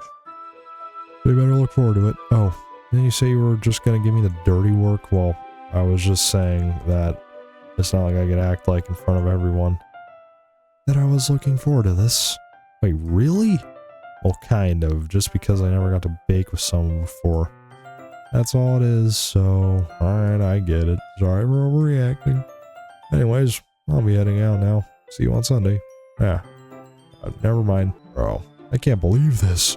Natsuki is going to be coming to my house on Sunday. My anxiety shoots through the roof. Even though I've gotten pretty used to handling her at this point, there's no telling what might end up happening when we're out of school. More than that, she told me she was looking forward to it. Is this the chance I have to make something happen between us? Or is it too early for that? Only time will tell. But until then, I won't be able to take my mind off of it. I seriously can't wait. I can't wait to stop playing this game. It's already Sunday. I've been getting increasingly anxious about Natsuki's upcoming visit. I keep telling myself there's no reason to be nervous, but it doesn't help much. I wonder if she'll act any different when it's just the two of us. Just the two of us. Meanwhile, she's been texting me a lot. We sent each other one after exchanging numbers to double check, but it's turned into a conversation. She's almost a different personality on the phone, using tons of emoji and cute language. She also really likes complaining about things, but I kind of saw that one coming. But putting Natsuki aside, I haven't heard anything from Sayori since she left the club early the other day. It's not like we text each other all the time or anything, but I've been worried about her in the back of my mind. Between what Sayori said and what Monica said, is it really okay for me to put Sayori's feelings aside when she might not need me? Or might need me? I decided to visit Sayori before Natsuki comes over. Rather than asking, I simply tell her I'm coming over, much like we've done in the past. Once I've reached Sayori's house, I knock on the door before entering it myself. Again, we used to play so often that we made it a habit of simply entering each other's houses like we were family. The house is quiet. What is this number? 3,288, 3,290, 1081. What? What the hell? Is that like the amount of slides I've gone through? Sayori isn't anywhere on the first floor, so I assume she's up in her room. It's already strange of her not to run down and greet me. Head up to her bedroom where I finally find her. Sayori. Hi, Diddy. I sit down in her room. Sayori forces a smile, but it's easy to tell she's different. There's a minute of silence between us. You haven't come over like this in a long time, haven't you? Nah, I guess you're right. It has been a long time. Not much has really changed, has it? Sayori's room is as messy as it's always been. I also recognize the same stuffed animals and wall decorations that she's had for years now. Heh. If you come over more often, it wouldn't be such a mess. I mean, this is pretty clean, honestly. This is, not terrible. That's because I end up cleaning it for you. How come you suddenly wanted to come over today? Aren't you supposed to see Natsuki today? Yeah, but wait, how do you know that? Sayori already left by the time we decided last meeting. Monica told me. It's only natural for her to keep me informed about the festival preparations, right? Nah, that's true. What about you? Aren't you going to be helping Monica today? Of course. I'm just helping her online. I didn't plan to meet up or anything. Ah, so it's just me and Natsuki then. Yep, there's more silence between us. Sayori stands in a random direction. Everything about her behavior is really uncharacteristic. I finally get to the point. I just want to see how you were doing after you left on Friday. When something's wrong, you can't hide it from me. I know you too well. So, Sayori smiles, shaking her head. That's not good, Daddy. Eh? Why can't it just be like it's always been? This is all my fault. If I didn't get so weak and accidentally express my feelings, if I didn't make that stupid mistake, then you wouldn't have been worried about me at all. You wouldn't have come here. You wouldn't have even been thinking about me right now. But this is just my punishment, isn't it? I'm getting punished for being so selfish. I think that's why the world decided to have you come over today. It was just to torture me. Sayori. Grab Sayori by the shoulders. What on earth are you saying? Are you listening to yourself right now? I know something happened to you. There's no other explanation for you to be like this. So tell me already. Until I know, I won't be able to stop thinking about it. Sayori gives me an empty smile. You really put me in a trap, Diddy. But you're wrong. Nothing happened to me. I've always been like this. You're just seeing it for the first time. Seeing what? What are you talking about, Sayori? You're really just gonna make me say it, aren't you, Diddy? I guess I have no choice this time. The thing is, I've had really bad depression my whole life. Loser. Did you know that? Why do you think I'm late to school every day? Because most days I can't even find a reason to get out of bed. Me too, honestly. Just doom scroll on my phone for 3 hours and I finally get out of bed. What reason is there to do anything when I fully know how worthless I am? Well, tough shit. Why go to school? Why eat? Why make friends? Why make other people put their energy and caring into waste by having them spend it on me. That's what it feels like. That's why I just want to make everyone happy without anyone worrying about me. I'm in shock. I can't even figure out how to respond. How is it possible Sayori kept me from this the entire time I've known her? Does she really want so badly for me to just not think about her? Why, Sayori? Why is it that you never told me about this? It almost feels like I've been betrayed as your close friend, because if I knew, I would have done everything I could to support you, even if there's only so much that I could do. I would have tried a little bit harder to make every day a little better for you. That's why I'm your friend. All you had to do was tell me. You don't understand at all, did he? Why do you think I didn't tell you? Because if I told you, then you wouldn't have to waste effort caring about me instead of doing important things. I don't want to be cared about. It's bittersweet when people try to care about me. It feels nice sometimes, but it also feels like a bat being swung against my head. Oh, I didn't mean to skip. That's why I wanted so badly for you to make friends with everyone else. Helping everyone be happy together is the best thing for me. But then I discovered something else too. Seeing you make friends and getting closer with everyone in the club, it feels like a spear going through my heart. That's why I decided the world just wants to torture me.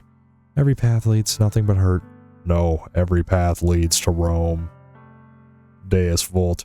You're right. I don't understand.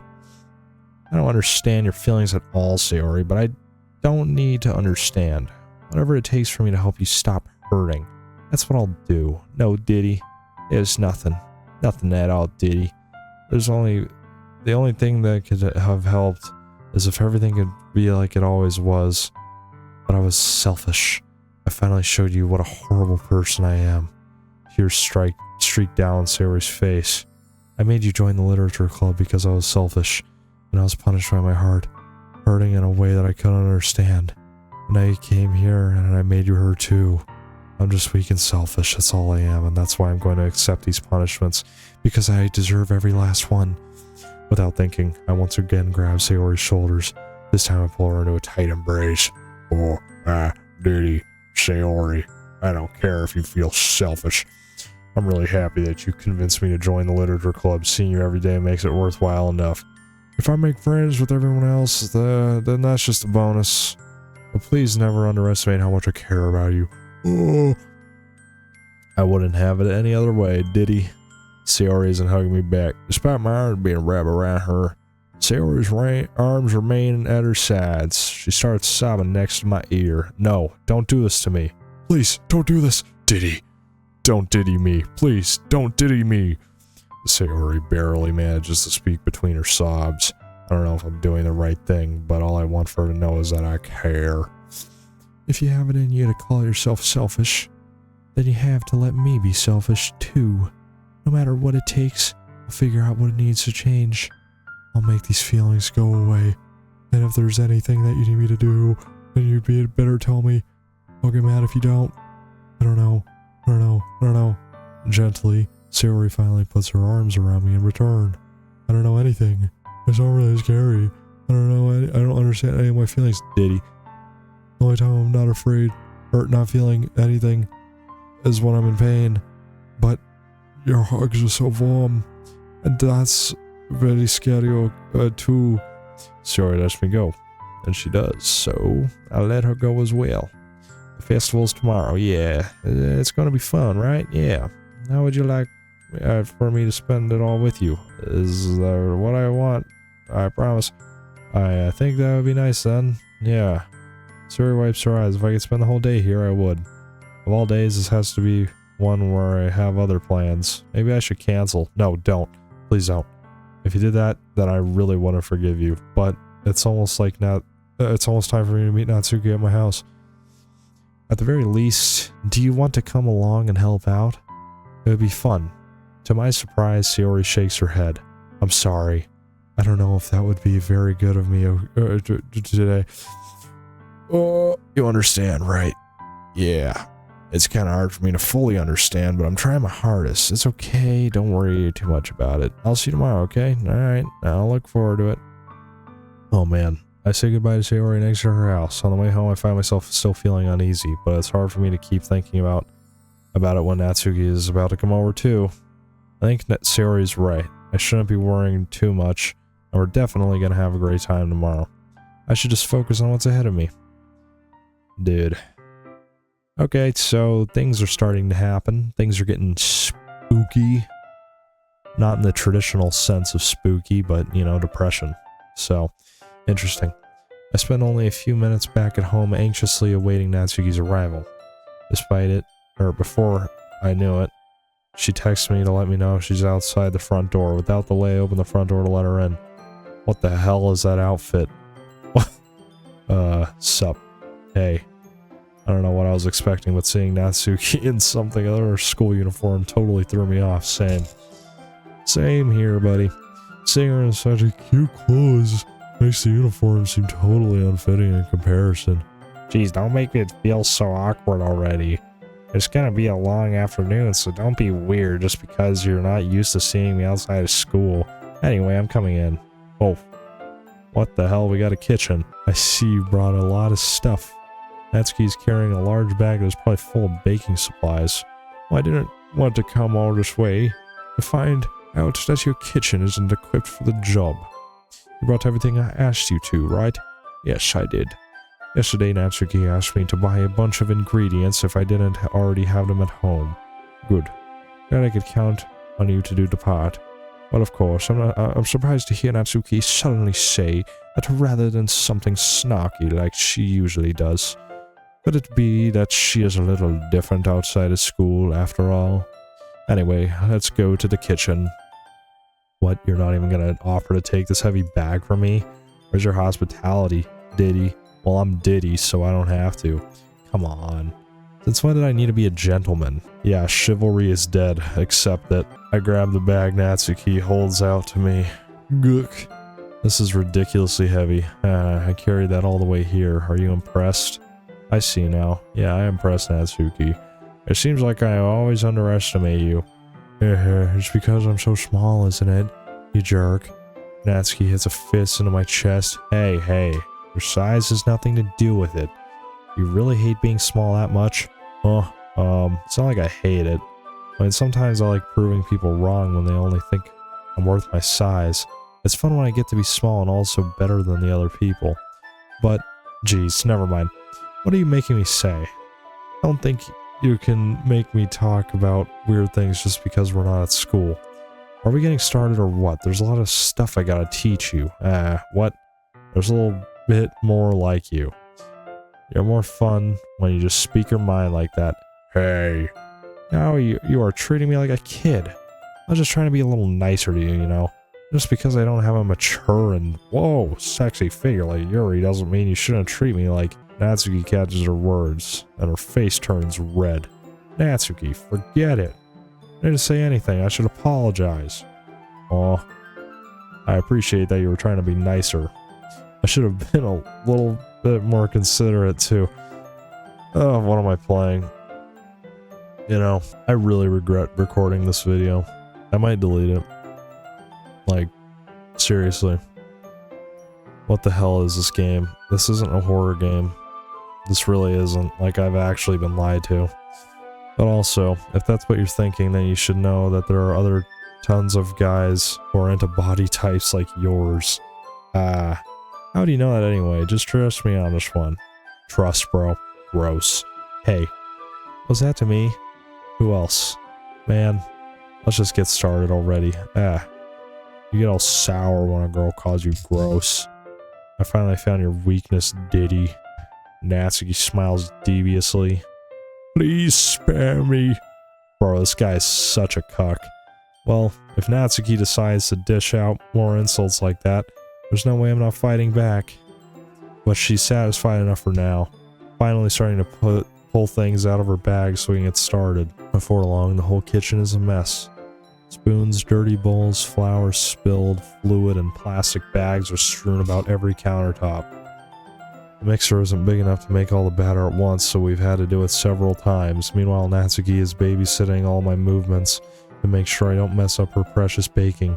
Diddy, why'd you put the food coloring? The batter's going in the oven soon, so I need to fill the trays. I think it's still in the bag next to the table. What are you using it for? The color of the batter, of course. I'm making each tray a different color. That way, even if the flavors aren't different, everyone can still pick their favorite. That's a cute idea. Are we doing anything like that with the icing? You want to? You're asking me. I don't really have a preference, so come on. You're not putting any heart into this at all. Can't you at least try to have fun? I'm having fun. I'm not really sure what Natsuki is trying to get out of me. Meanwhile, I see her separate the batter into a smaller bowl and put a few drops of food coloring in each. That does look pretty cool. See? It's not like baking is just about following instructions. The presentation is where you get to be creative and have the most fun. It's a million times more worth it in the end if just looking at it makes everyone's eyes lighten up. Like the ones you made on my first day, huh? I recall Natsuki proudly presenting her cat-shaped cupcakes and Sayori and Monika's delighted expressions. I wonder if I can make Natsuki proud like that too. Yeah. Maybe I will use the food coloring then. Sounds like you're starting to understand. Just make sure you completely finish mixing the icing before you mess with the food coloring. Yeah, it's getting there. We were using the electric mixer for the batter, so I got stuck with the whisk and a huge bowl of icing. The icing's still all lumpy. Are you even trying? Oh yeah. It'll just take a little longer. Geez, I'll be here all night if you do it like that. Here, look. Natsuki grabs the bowl, uses her other hand to tilt the bowl back. You really need to beat the crap out of it. After a few seconds, the consistency of the icing had already improved. See? As if to emphasize, Natsuki sticks a finger in the icing and pops it in her mouth. I reluctantly start to do the same. Hey. Natsuki suddenly grabs my wrist. I don't want your gross fingers on my icing. Your icing, eh? Are you forgetting about who did all the work? I start to fight back, trying to inch my finger toward the bowl. Don't make me beat the crap out of you next. I'd like to see you try. I push harder, just enough for my finger to reach the icing. I triumphantly scoop some with my finger, just as Natsuki tugs with all her might. The force of Natsuki holding me causes to stumble, making her stumble in turn. Gross. You got it on my face. Whose fault is that? There's a big glob of icing on Natsuki's cheek. She tries to reach it with her tongue, but it's too far away. Geez, you know what? Take this. Natsuki instead wipes it with her finger before shoving her finger toward my own face. You wish. I'm faster. I grab her wrist with my hand before it reaches my face. Natsuki tries to use her other hand to fight back, but I grab that one as well. What the hell is this? Stop. Until you apologize for calling me. Is this a... Am I being trolled? Am I being trolled? Oh, okay. Fine. I'm sorry for calling you gross. You know I didn't mean it. It's just fun seeing you react to it. You do that to me all the time, you know. Saying dumb things just to get a reaction out of me. You really shouldn't tease girls like that. Is that so? In that case, I probably shouldn't do this either. Take Natsuki's finger and put it in my mouth, licking off the ice. Dude, this guy is crazy. What? Did you seriously just... What? Natsuki is so surprised that she can't even figure out how to get mad at me. Her face is entirely red. Diddy, you really shouldn't do that kind of thing to girls. Unless you really like... What? Okay, you know that, right? What kind of question is she asking me? Just like that. How did the mood turn to this so quickly? Natsuki gazes at me in silence. I notice her shallow breaths. Why am I starting to feel dizzy? Out of nowhere, the fire alarm starts going off. Natsuki rushes over to the oven. What the fuck is this game, dude? This is crazy. What am I playing? Just a reminder, I did not play this because I wanted to. I played this because you monkeys wanted me to play it. You baboons. You freaks. Freak Bob. Natsuki rushes over to the oven. Is something burning? I thought you didn't put the cupcakes in yet. Cough. No wonder. You left a dirty tray in here, dummy. How can you make a mistake like that? You should have checked before turning the Bro. Don't blame me for your mistakes. Jeez. Natsuki uses an oven mitt to grab the blackened tray out of the oven. Wow. That's really 10 out of 10 work, dude. She sets it on top of the stove. In another moment, the fire alarm stops. Anyway, I'm putting them in the oven now. Yeah. The tension from the moment before still lingers over our heads. Yeah, you think. That was crazy, bro. But the moment has already been lost. I watch as Natsuki slides the cupcake trays into the oven, and I reluctantly pick up the whisk and continue with the icing like nothing ever happened. That smells good. The cupcakes are ready to be pulled out of the oven. As soon as Natsuki opens the oven door, a blast of sweet-smelling warm air fills the room. Look at how cute they all look. She proudly shows off the different colored cupcakes in each of the trays. They'll even look better once we add the icing. Not like you'll need to tell me that. I brought decorating stuff, so I hope you can get creative. Here, scoop the icing into these bags. Natsuki hands me some plastic bags. I have these nozzles that will make it look nice and fluffy. This one can even make flowers. We probably won't be using... I skipped. What's this one for? I picked up one of the nozzles that has a much thinner tip than the others. That one's really thin, so you can use it to make stripes or other patterns. But you can also use it to write stuff on a cake, like happy birthday or whatever. Oh, I see. That gives me an idea, actually. Well, it's a literature event, right? We can make it more literature themed by writing different word on each of the cupcakes. It would be fun to see people choose their cupcakes based on a word they like. Huh? I was kind of expecting you to say something really stupid, but that's actually a really cute idea, so... maybe I'm getting it from you. What's that supposed to mean? I'm not cute. Come on. We're not at school, nobody's judging. You can't dress and act like this and not expect me to think you're cute. Well... Natsuki's voice trails off. Same with you. Huh? Did you say something? No, nothing. Let's just do the icing. Natsuki picks up the paste and fastens a nozzle onto each of the bags. There's a lot to do, so we shouldn't be wasting time. Here, I'll show you how to do it. Without giving me a chance to think before, Natsuki quickly moves on. Oh, I feel like I should have done the Yuri path. Why did I base my opinion off a Twitter poll from like 8 years ago? Why did I do that? I don't know.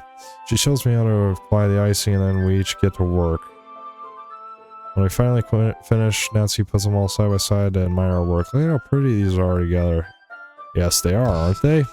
I wish I could have had one by now. Well, there's no reason you can't, right? I don't see any harm in that. Well, yeah, but my dad's making dinner tonight, so I really need to save my appetite. Sayori's the exact opposite in that regard. If she was here, we'd probably be down 10 by cup. Oh my, I can't even read it. I'm so tired, I just don't even know. And she would still eat dinner. Come on, that's just unhealthy. Besides, when my dad cooks, I need to eat as much of it as I can. Well, anyway, that's strange. I was hoping we would have time for manga, but I need to be home for dinner. Already? That's a shame. It's your fault for working so slowly. You should have thought about that. It's not like you'll always have this chance, man. As usual, Natsuki places the blame on me. You can bring the cupcakes tomorrow, right? If you and Sayori each carry some, then you can probably do it in one trip. Yeah, I can do that. And don't worry, I won't let her eat any. I wish she would listen to me the same way she listens to you. Yeah. I again think back to the conversation I had with Sayori earlier today. I felt so helpless. Sayori always doesn't listen to me, but at that point, it felt like she couldn't listen to me at all. Okay, I'm all packed up. Good work today, you too. I'll walk you out, I guess. Whew. Just like that, Natsuki is already about to leave. It feels like the afternoon went by in a flash. More than that, did I even take the opportunity to get closer to her like I wanted? Well, wow, this classical music is going hard. I've just been listening to this shit for the entire time I've been playing this. Oh man, I guess I'll be off playing. Or, what? I'll be off then. Thanks for all the help and everything. I'll see you tomorrow. Wait, Natsuki. Hey. What you said about, not always having his chance. Doesn't have to be that way at all. I had fun today. You showed me how fun baking can be like you wanted. But aside from that, you can come over anytime, okay? I think that if possible, I'd like to spend some more time like this. If you want to read manga or go out somewhere, do you really mean that? Natsuki looks at me tensely like she's trying to hide her expression. Yeah. I want to spend more time with you too. Did he? I thought you only cared about getting this done. I'm sorry I had to leave so early today. I really didn't want to. I would really stay here longer if I could. I felt the same way as you, so... Natsuki suddenly gets closer to me. Whoa, what the fuck? Wait, Natsuki, standing inches from me, Natsuki looks up at me. I felt her fingers gently clutch at the side of my shirt, as if holding on to me.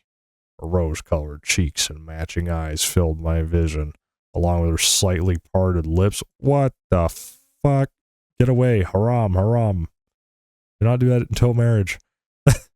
My head starts to go dizzy as I feel her soft breath against me. I felt for a while now. Natsuki suddenly jumps back. What the hell? Sayori, hey, Diddy. Sayori. Just now. We weren't. It's okay, Diddy. I just stopped by to say hi. Well, you should have come a little earlier. I'm on my way out. So, really? That's too bad. Yeah, well, I'll still see you at the festival tomorrow, so it's fine. Just don't eat any cupcakes before then. Anyway, later. Clearly flustered, Natsuki hurries off, and Sayori waves goodbye. Sayori, I thought you didn't want to come over today. I tried staying in my room, but my imagination was being really mean to me, so I had to come over here and see it for myself. See what? What are you talking about? You know, how much fun you were having with Natsuki, and how close you got to her? It makes me really happy that you made such good friends. That's all that matters to me. Tears start to fall down Sayori's face. That's all that matters to me. Why am I feeling this way, Diddy? I'm supposed to be happy for you. Why does it feel like my heart is splitting in half? It hurts so much. Everything hurts so much. This would be so much better if I could just disappear. Sayori, don't say that. Dude, I told you from the beginning this is a psycho bitch. I told you. It's true, Diddy. If I wasn't here, then you wouldn't have to waste your sympathy on me.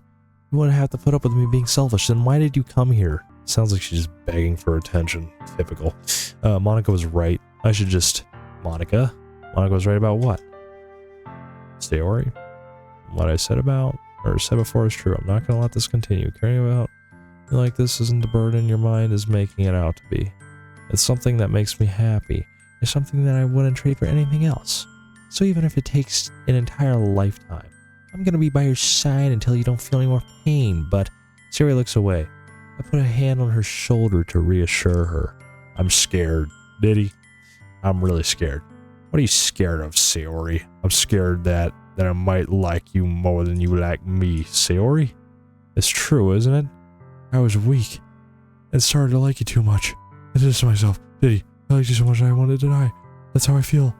And, that's enough, Sayori. I don't want you to hurt anyone. I slide my hand down Sayori's arm and squeeze her hand in my own. Do you remember how I said I always know what's best for you? Do you still believe in me? Wordlessly, Sayori nods. Even if you don't understand all your own feelings, I know what you need the most right now. And that's what I'm gonna give you. You'll always be my dearest friend. Yep. That's the choice, because I hate this bitch. We need most is for things to be like they've always been. Monica told me the truth. She told me how much happier you seem to be after I joined the club. I know you're struggling with some really difficult things right now, but please trust me. I know what's best. I promise I'll get things back to the way they were. I see. Sayori forces a smile through an incredibly pained expression. Nah, this is what it feels like to get stabbed in the chest. I should write a poem about this. Sayori, it's okay. This is just my punishment, remember? For being so selfish. So please don't worry about these stupid feelings. I know you're right. I knew this whole time that there's no happiness down that path. That's why I came here. Just so I could get an answer I needed to hear. And the other thing, you're also right. I just want to go back to the way it was. I realize that now. You really do know me better than anyone, Diddy. I'll trust you with anything at all. So, Sayori's smile finally breaks. All of a sudden, she turns around and drops to her knees.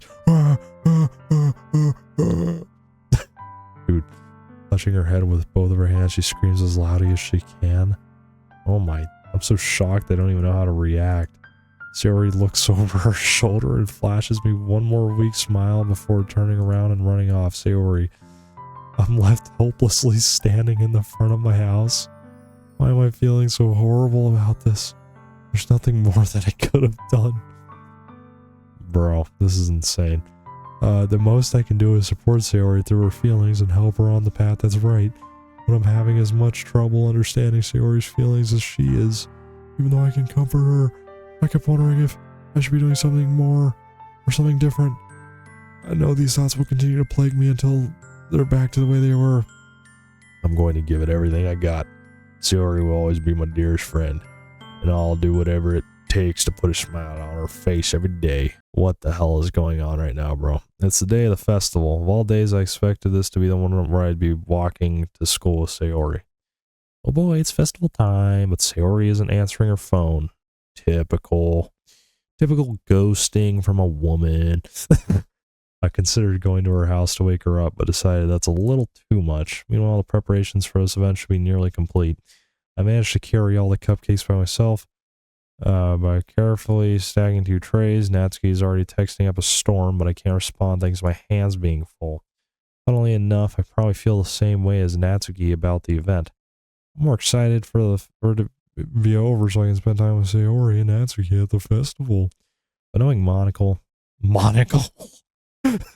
Dude, I did not just say monocle. What the hell does that even mean? Ah, yes, a little monocle in my eye to be able to see. I'm sure that the events will be great too. Oh man, bro, I'm losing my shit. It's 3:26 in the morning. I'm going insane. I'm going more insane than Sayori. Diddy, you're the first one here. Thanks for being early. That's funny. I thought at least Yuri would be here by now. Monica is placing little booklets on each of the desks in the classroom. They must be the ones she prepared that have all the poems we're performing. In the end, I found a random poem online that I thought Monica would like and submitted it. So that's what I'll be performing. I'm surprised you didn't bring Sayori with you. Yeah, she overslept again. That dummy. You'd think on days this important she'd try a little harder. I say that, but I suddenly remember what Sayori told me yesterday. And I suddenly feel awful, knowing it's not nearly that simple for her. I only said it because it's the way I'm used to thinking, but maybe I should have gone to wake her up after all? You should take a little responsibility for her, Diddy. I mean, especially after your exchange with her yesterday, you kind of left her hanging this morning, you know? What do you mean? Exchange? I mean, yeah, I left her hanging, but she wanted that, so I did that. Okay, Monica, you know about what? Of course I do. I'm the club president, after all, but I stammer, embarrassed. Did Sayori really tell her about it that quickly? About how I basically turned her down her confession? It makes me seem like the bad guy here, but I'm the one who knows what's best for her, right? Jeez. You don't know the full story at all, so don't worry. I probably know a lot more than you think. Monica is being as friendly as usual, but for some reason I felt a chill down my spine after hearing that. Hey, do you want to check out the pamphlets? They came out really nice. Yeah, sure. I grabbed one of the pamphlets laid out on the desk. Oh yeah, they really did. Something like this will definitely help people take the club more seriously. Yeah, I thought so too. I flipped through the pages. Each member's poem is nearly printed on its own page, giving it an almost professional feel. Recognize Natsuki's and Yuri's poems from the ones they performed during our practice. What's this? I flipped to Sayori's poem. It's a different one from the one she practiced. It's one I haven't read before. Get out of my head, get out of my head, get out of my head, get out of my head, get out of my head, get out of my head, get out of my head, get out of my head, get out of my head, get out of my head. But a poem is never actually finished. It just stops moving. Get out of my head before I do what I know is best for you. I listen to everything she said to me. I show you how much I love you. I finished writing this poem. Get out of my head, get out of my head. Wow. She's losing her shit. What is this? Reading the poem, I get a pit in my stomach. The demons are infesting her head. She's going to go bonkers and start a mass shooting. Diddy, what's wrong? Oh, nothing. This poem feels completely different from everything else Sayori's written. More than that. I changed my mind.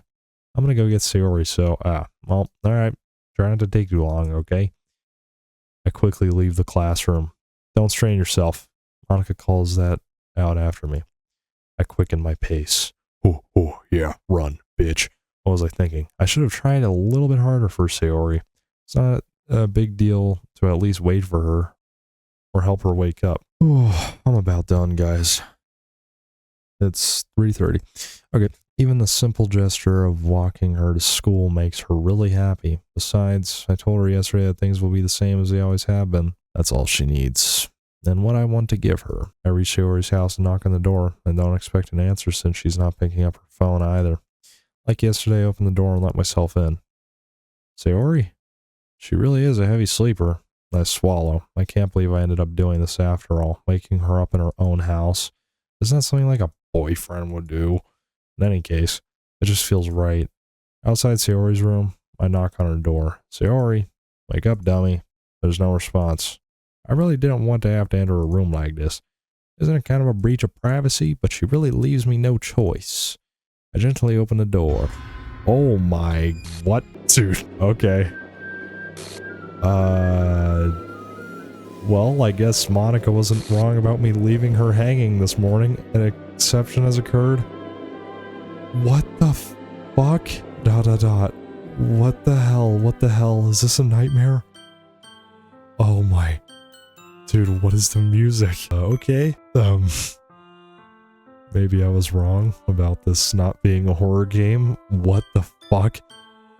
Okay. She hung herself. Well, yeah, Monica was not wrong about saying that I left her hanging. That is crazy she said that. Oh my. Wow, this music is creepy. It has to be. This isn't real. There's no way this can be real. Sayori wouldn't do this. Everything was normal up until a few days ago. That's why I can't believe what my eyes are showing me. I suppressed the urge to vomit.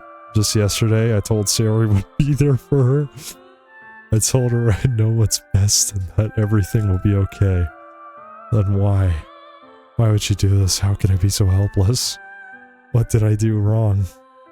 Turning down her confession. That has to have been what pushed her over the edge. Her agonized scream still echoes in my ears. Why did I do that to her when she needed me the most? Why was I so selfish? This is my fault. I mean, she did say she wanted everything to stay the same, so I did what she asked. So I feel like she was gonna kill herself anyways. In Minecraft. My swarming thoughts keep telling me everything I could have done to prevent this.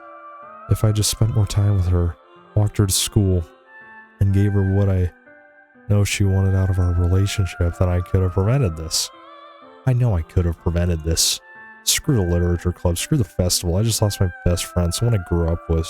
She's gone forever now. Nothing I can do can bring her back. This isn't some game where I can reset and try something different. Oh, wait, but it is. I had only one chance, and I wasn't careful enough. And now I'll carry this guilt with me until I die. Nothing in my life is worth more than hers, but I still couldn't do what she needed from me. And now, I can never take it back. Never, never, never, never, never, never. What the okay. End. Is that it? Was that really the whole game? Whoa, what the fuck is this? What? Okay, Sayori's gone. Monica is replacing all of them. What is this button for? Wait. Load game. Oh, so that does work, right? I don't know if I want to do that, though. I don't want to... Oh, what? Okay, I'm not doing this. We're gonna save. Oh, wow, my save slot is gone. Okay, so I can't go back. Oh, I'm gonna save that and we're gonna leave, alright? Oh, wait, no, we're gonna go to main menu. We gotta do the outro. Oh. Well. It only took, like, 4.5 hours just to see some woman being hung. Really not that scary, but hey, shit. There you go. DDLC part 2. If you want a part 3, I will do it, but on one condition, 30 likes. There you go, 30 likes. If you don't get the 30 likes, I'm not doing it, boy. I don't know. I might do it either way. I don't know. It depends on what you guys want. This video might flop. Honestly, I expect it to, so we might not even get that, but hopefully it flops. That way I can just put this in the past, but if it doesn't, then, well, fuck. Anyways, Axis GMD or whatever your name was, I hope you're happy. I've done it, finally. Just wasted the past, like, 4 hours of my life, and now I have to edit this for 4 more hours, and wait for it to render in YouTube and make thumbnails and all that. So, yeah. Anyways. Wow. I mean, at least it turned out to be a horror game. But I wish it was more scary. Really not that terrifying. I mean, yeah, the themes are dark, but other than that, no. Not worth my time. But there you go. There's the game. Oh man. Alright, we're gonna get going now. Thank you so much for watching. And thank you so much for our members. They mean a lot. And yeah, that's DDLC part 2. Well, I guess attempt 2. It's probably not part 2, but yeah. Anyways, I'm gonna get going. And I'll see you all maybe tomorrow. I don't even know if I'm gonna have it in me to make a video for tomorrow. If I do, it's gonna be very short because this was so long, and the day after that probably. I think the rest of the week is gonna be very quick, like low effort videos. I don't know. Anyways, goodbye.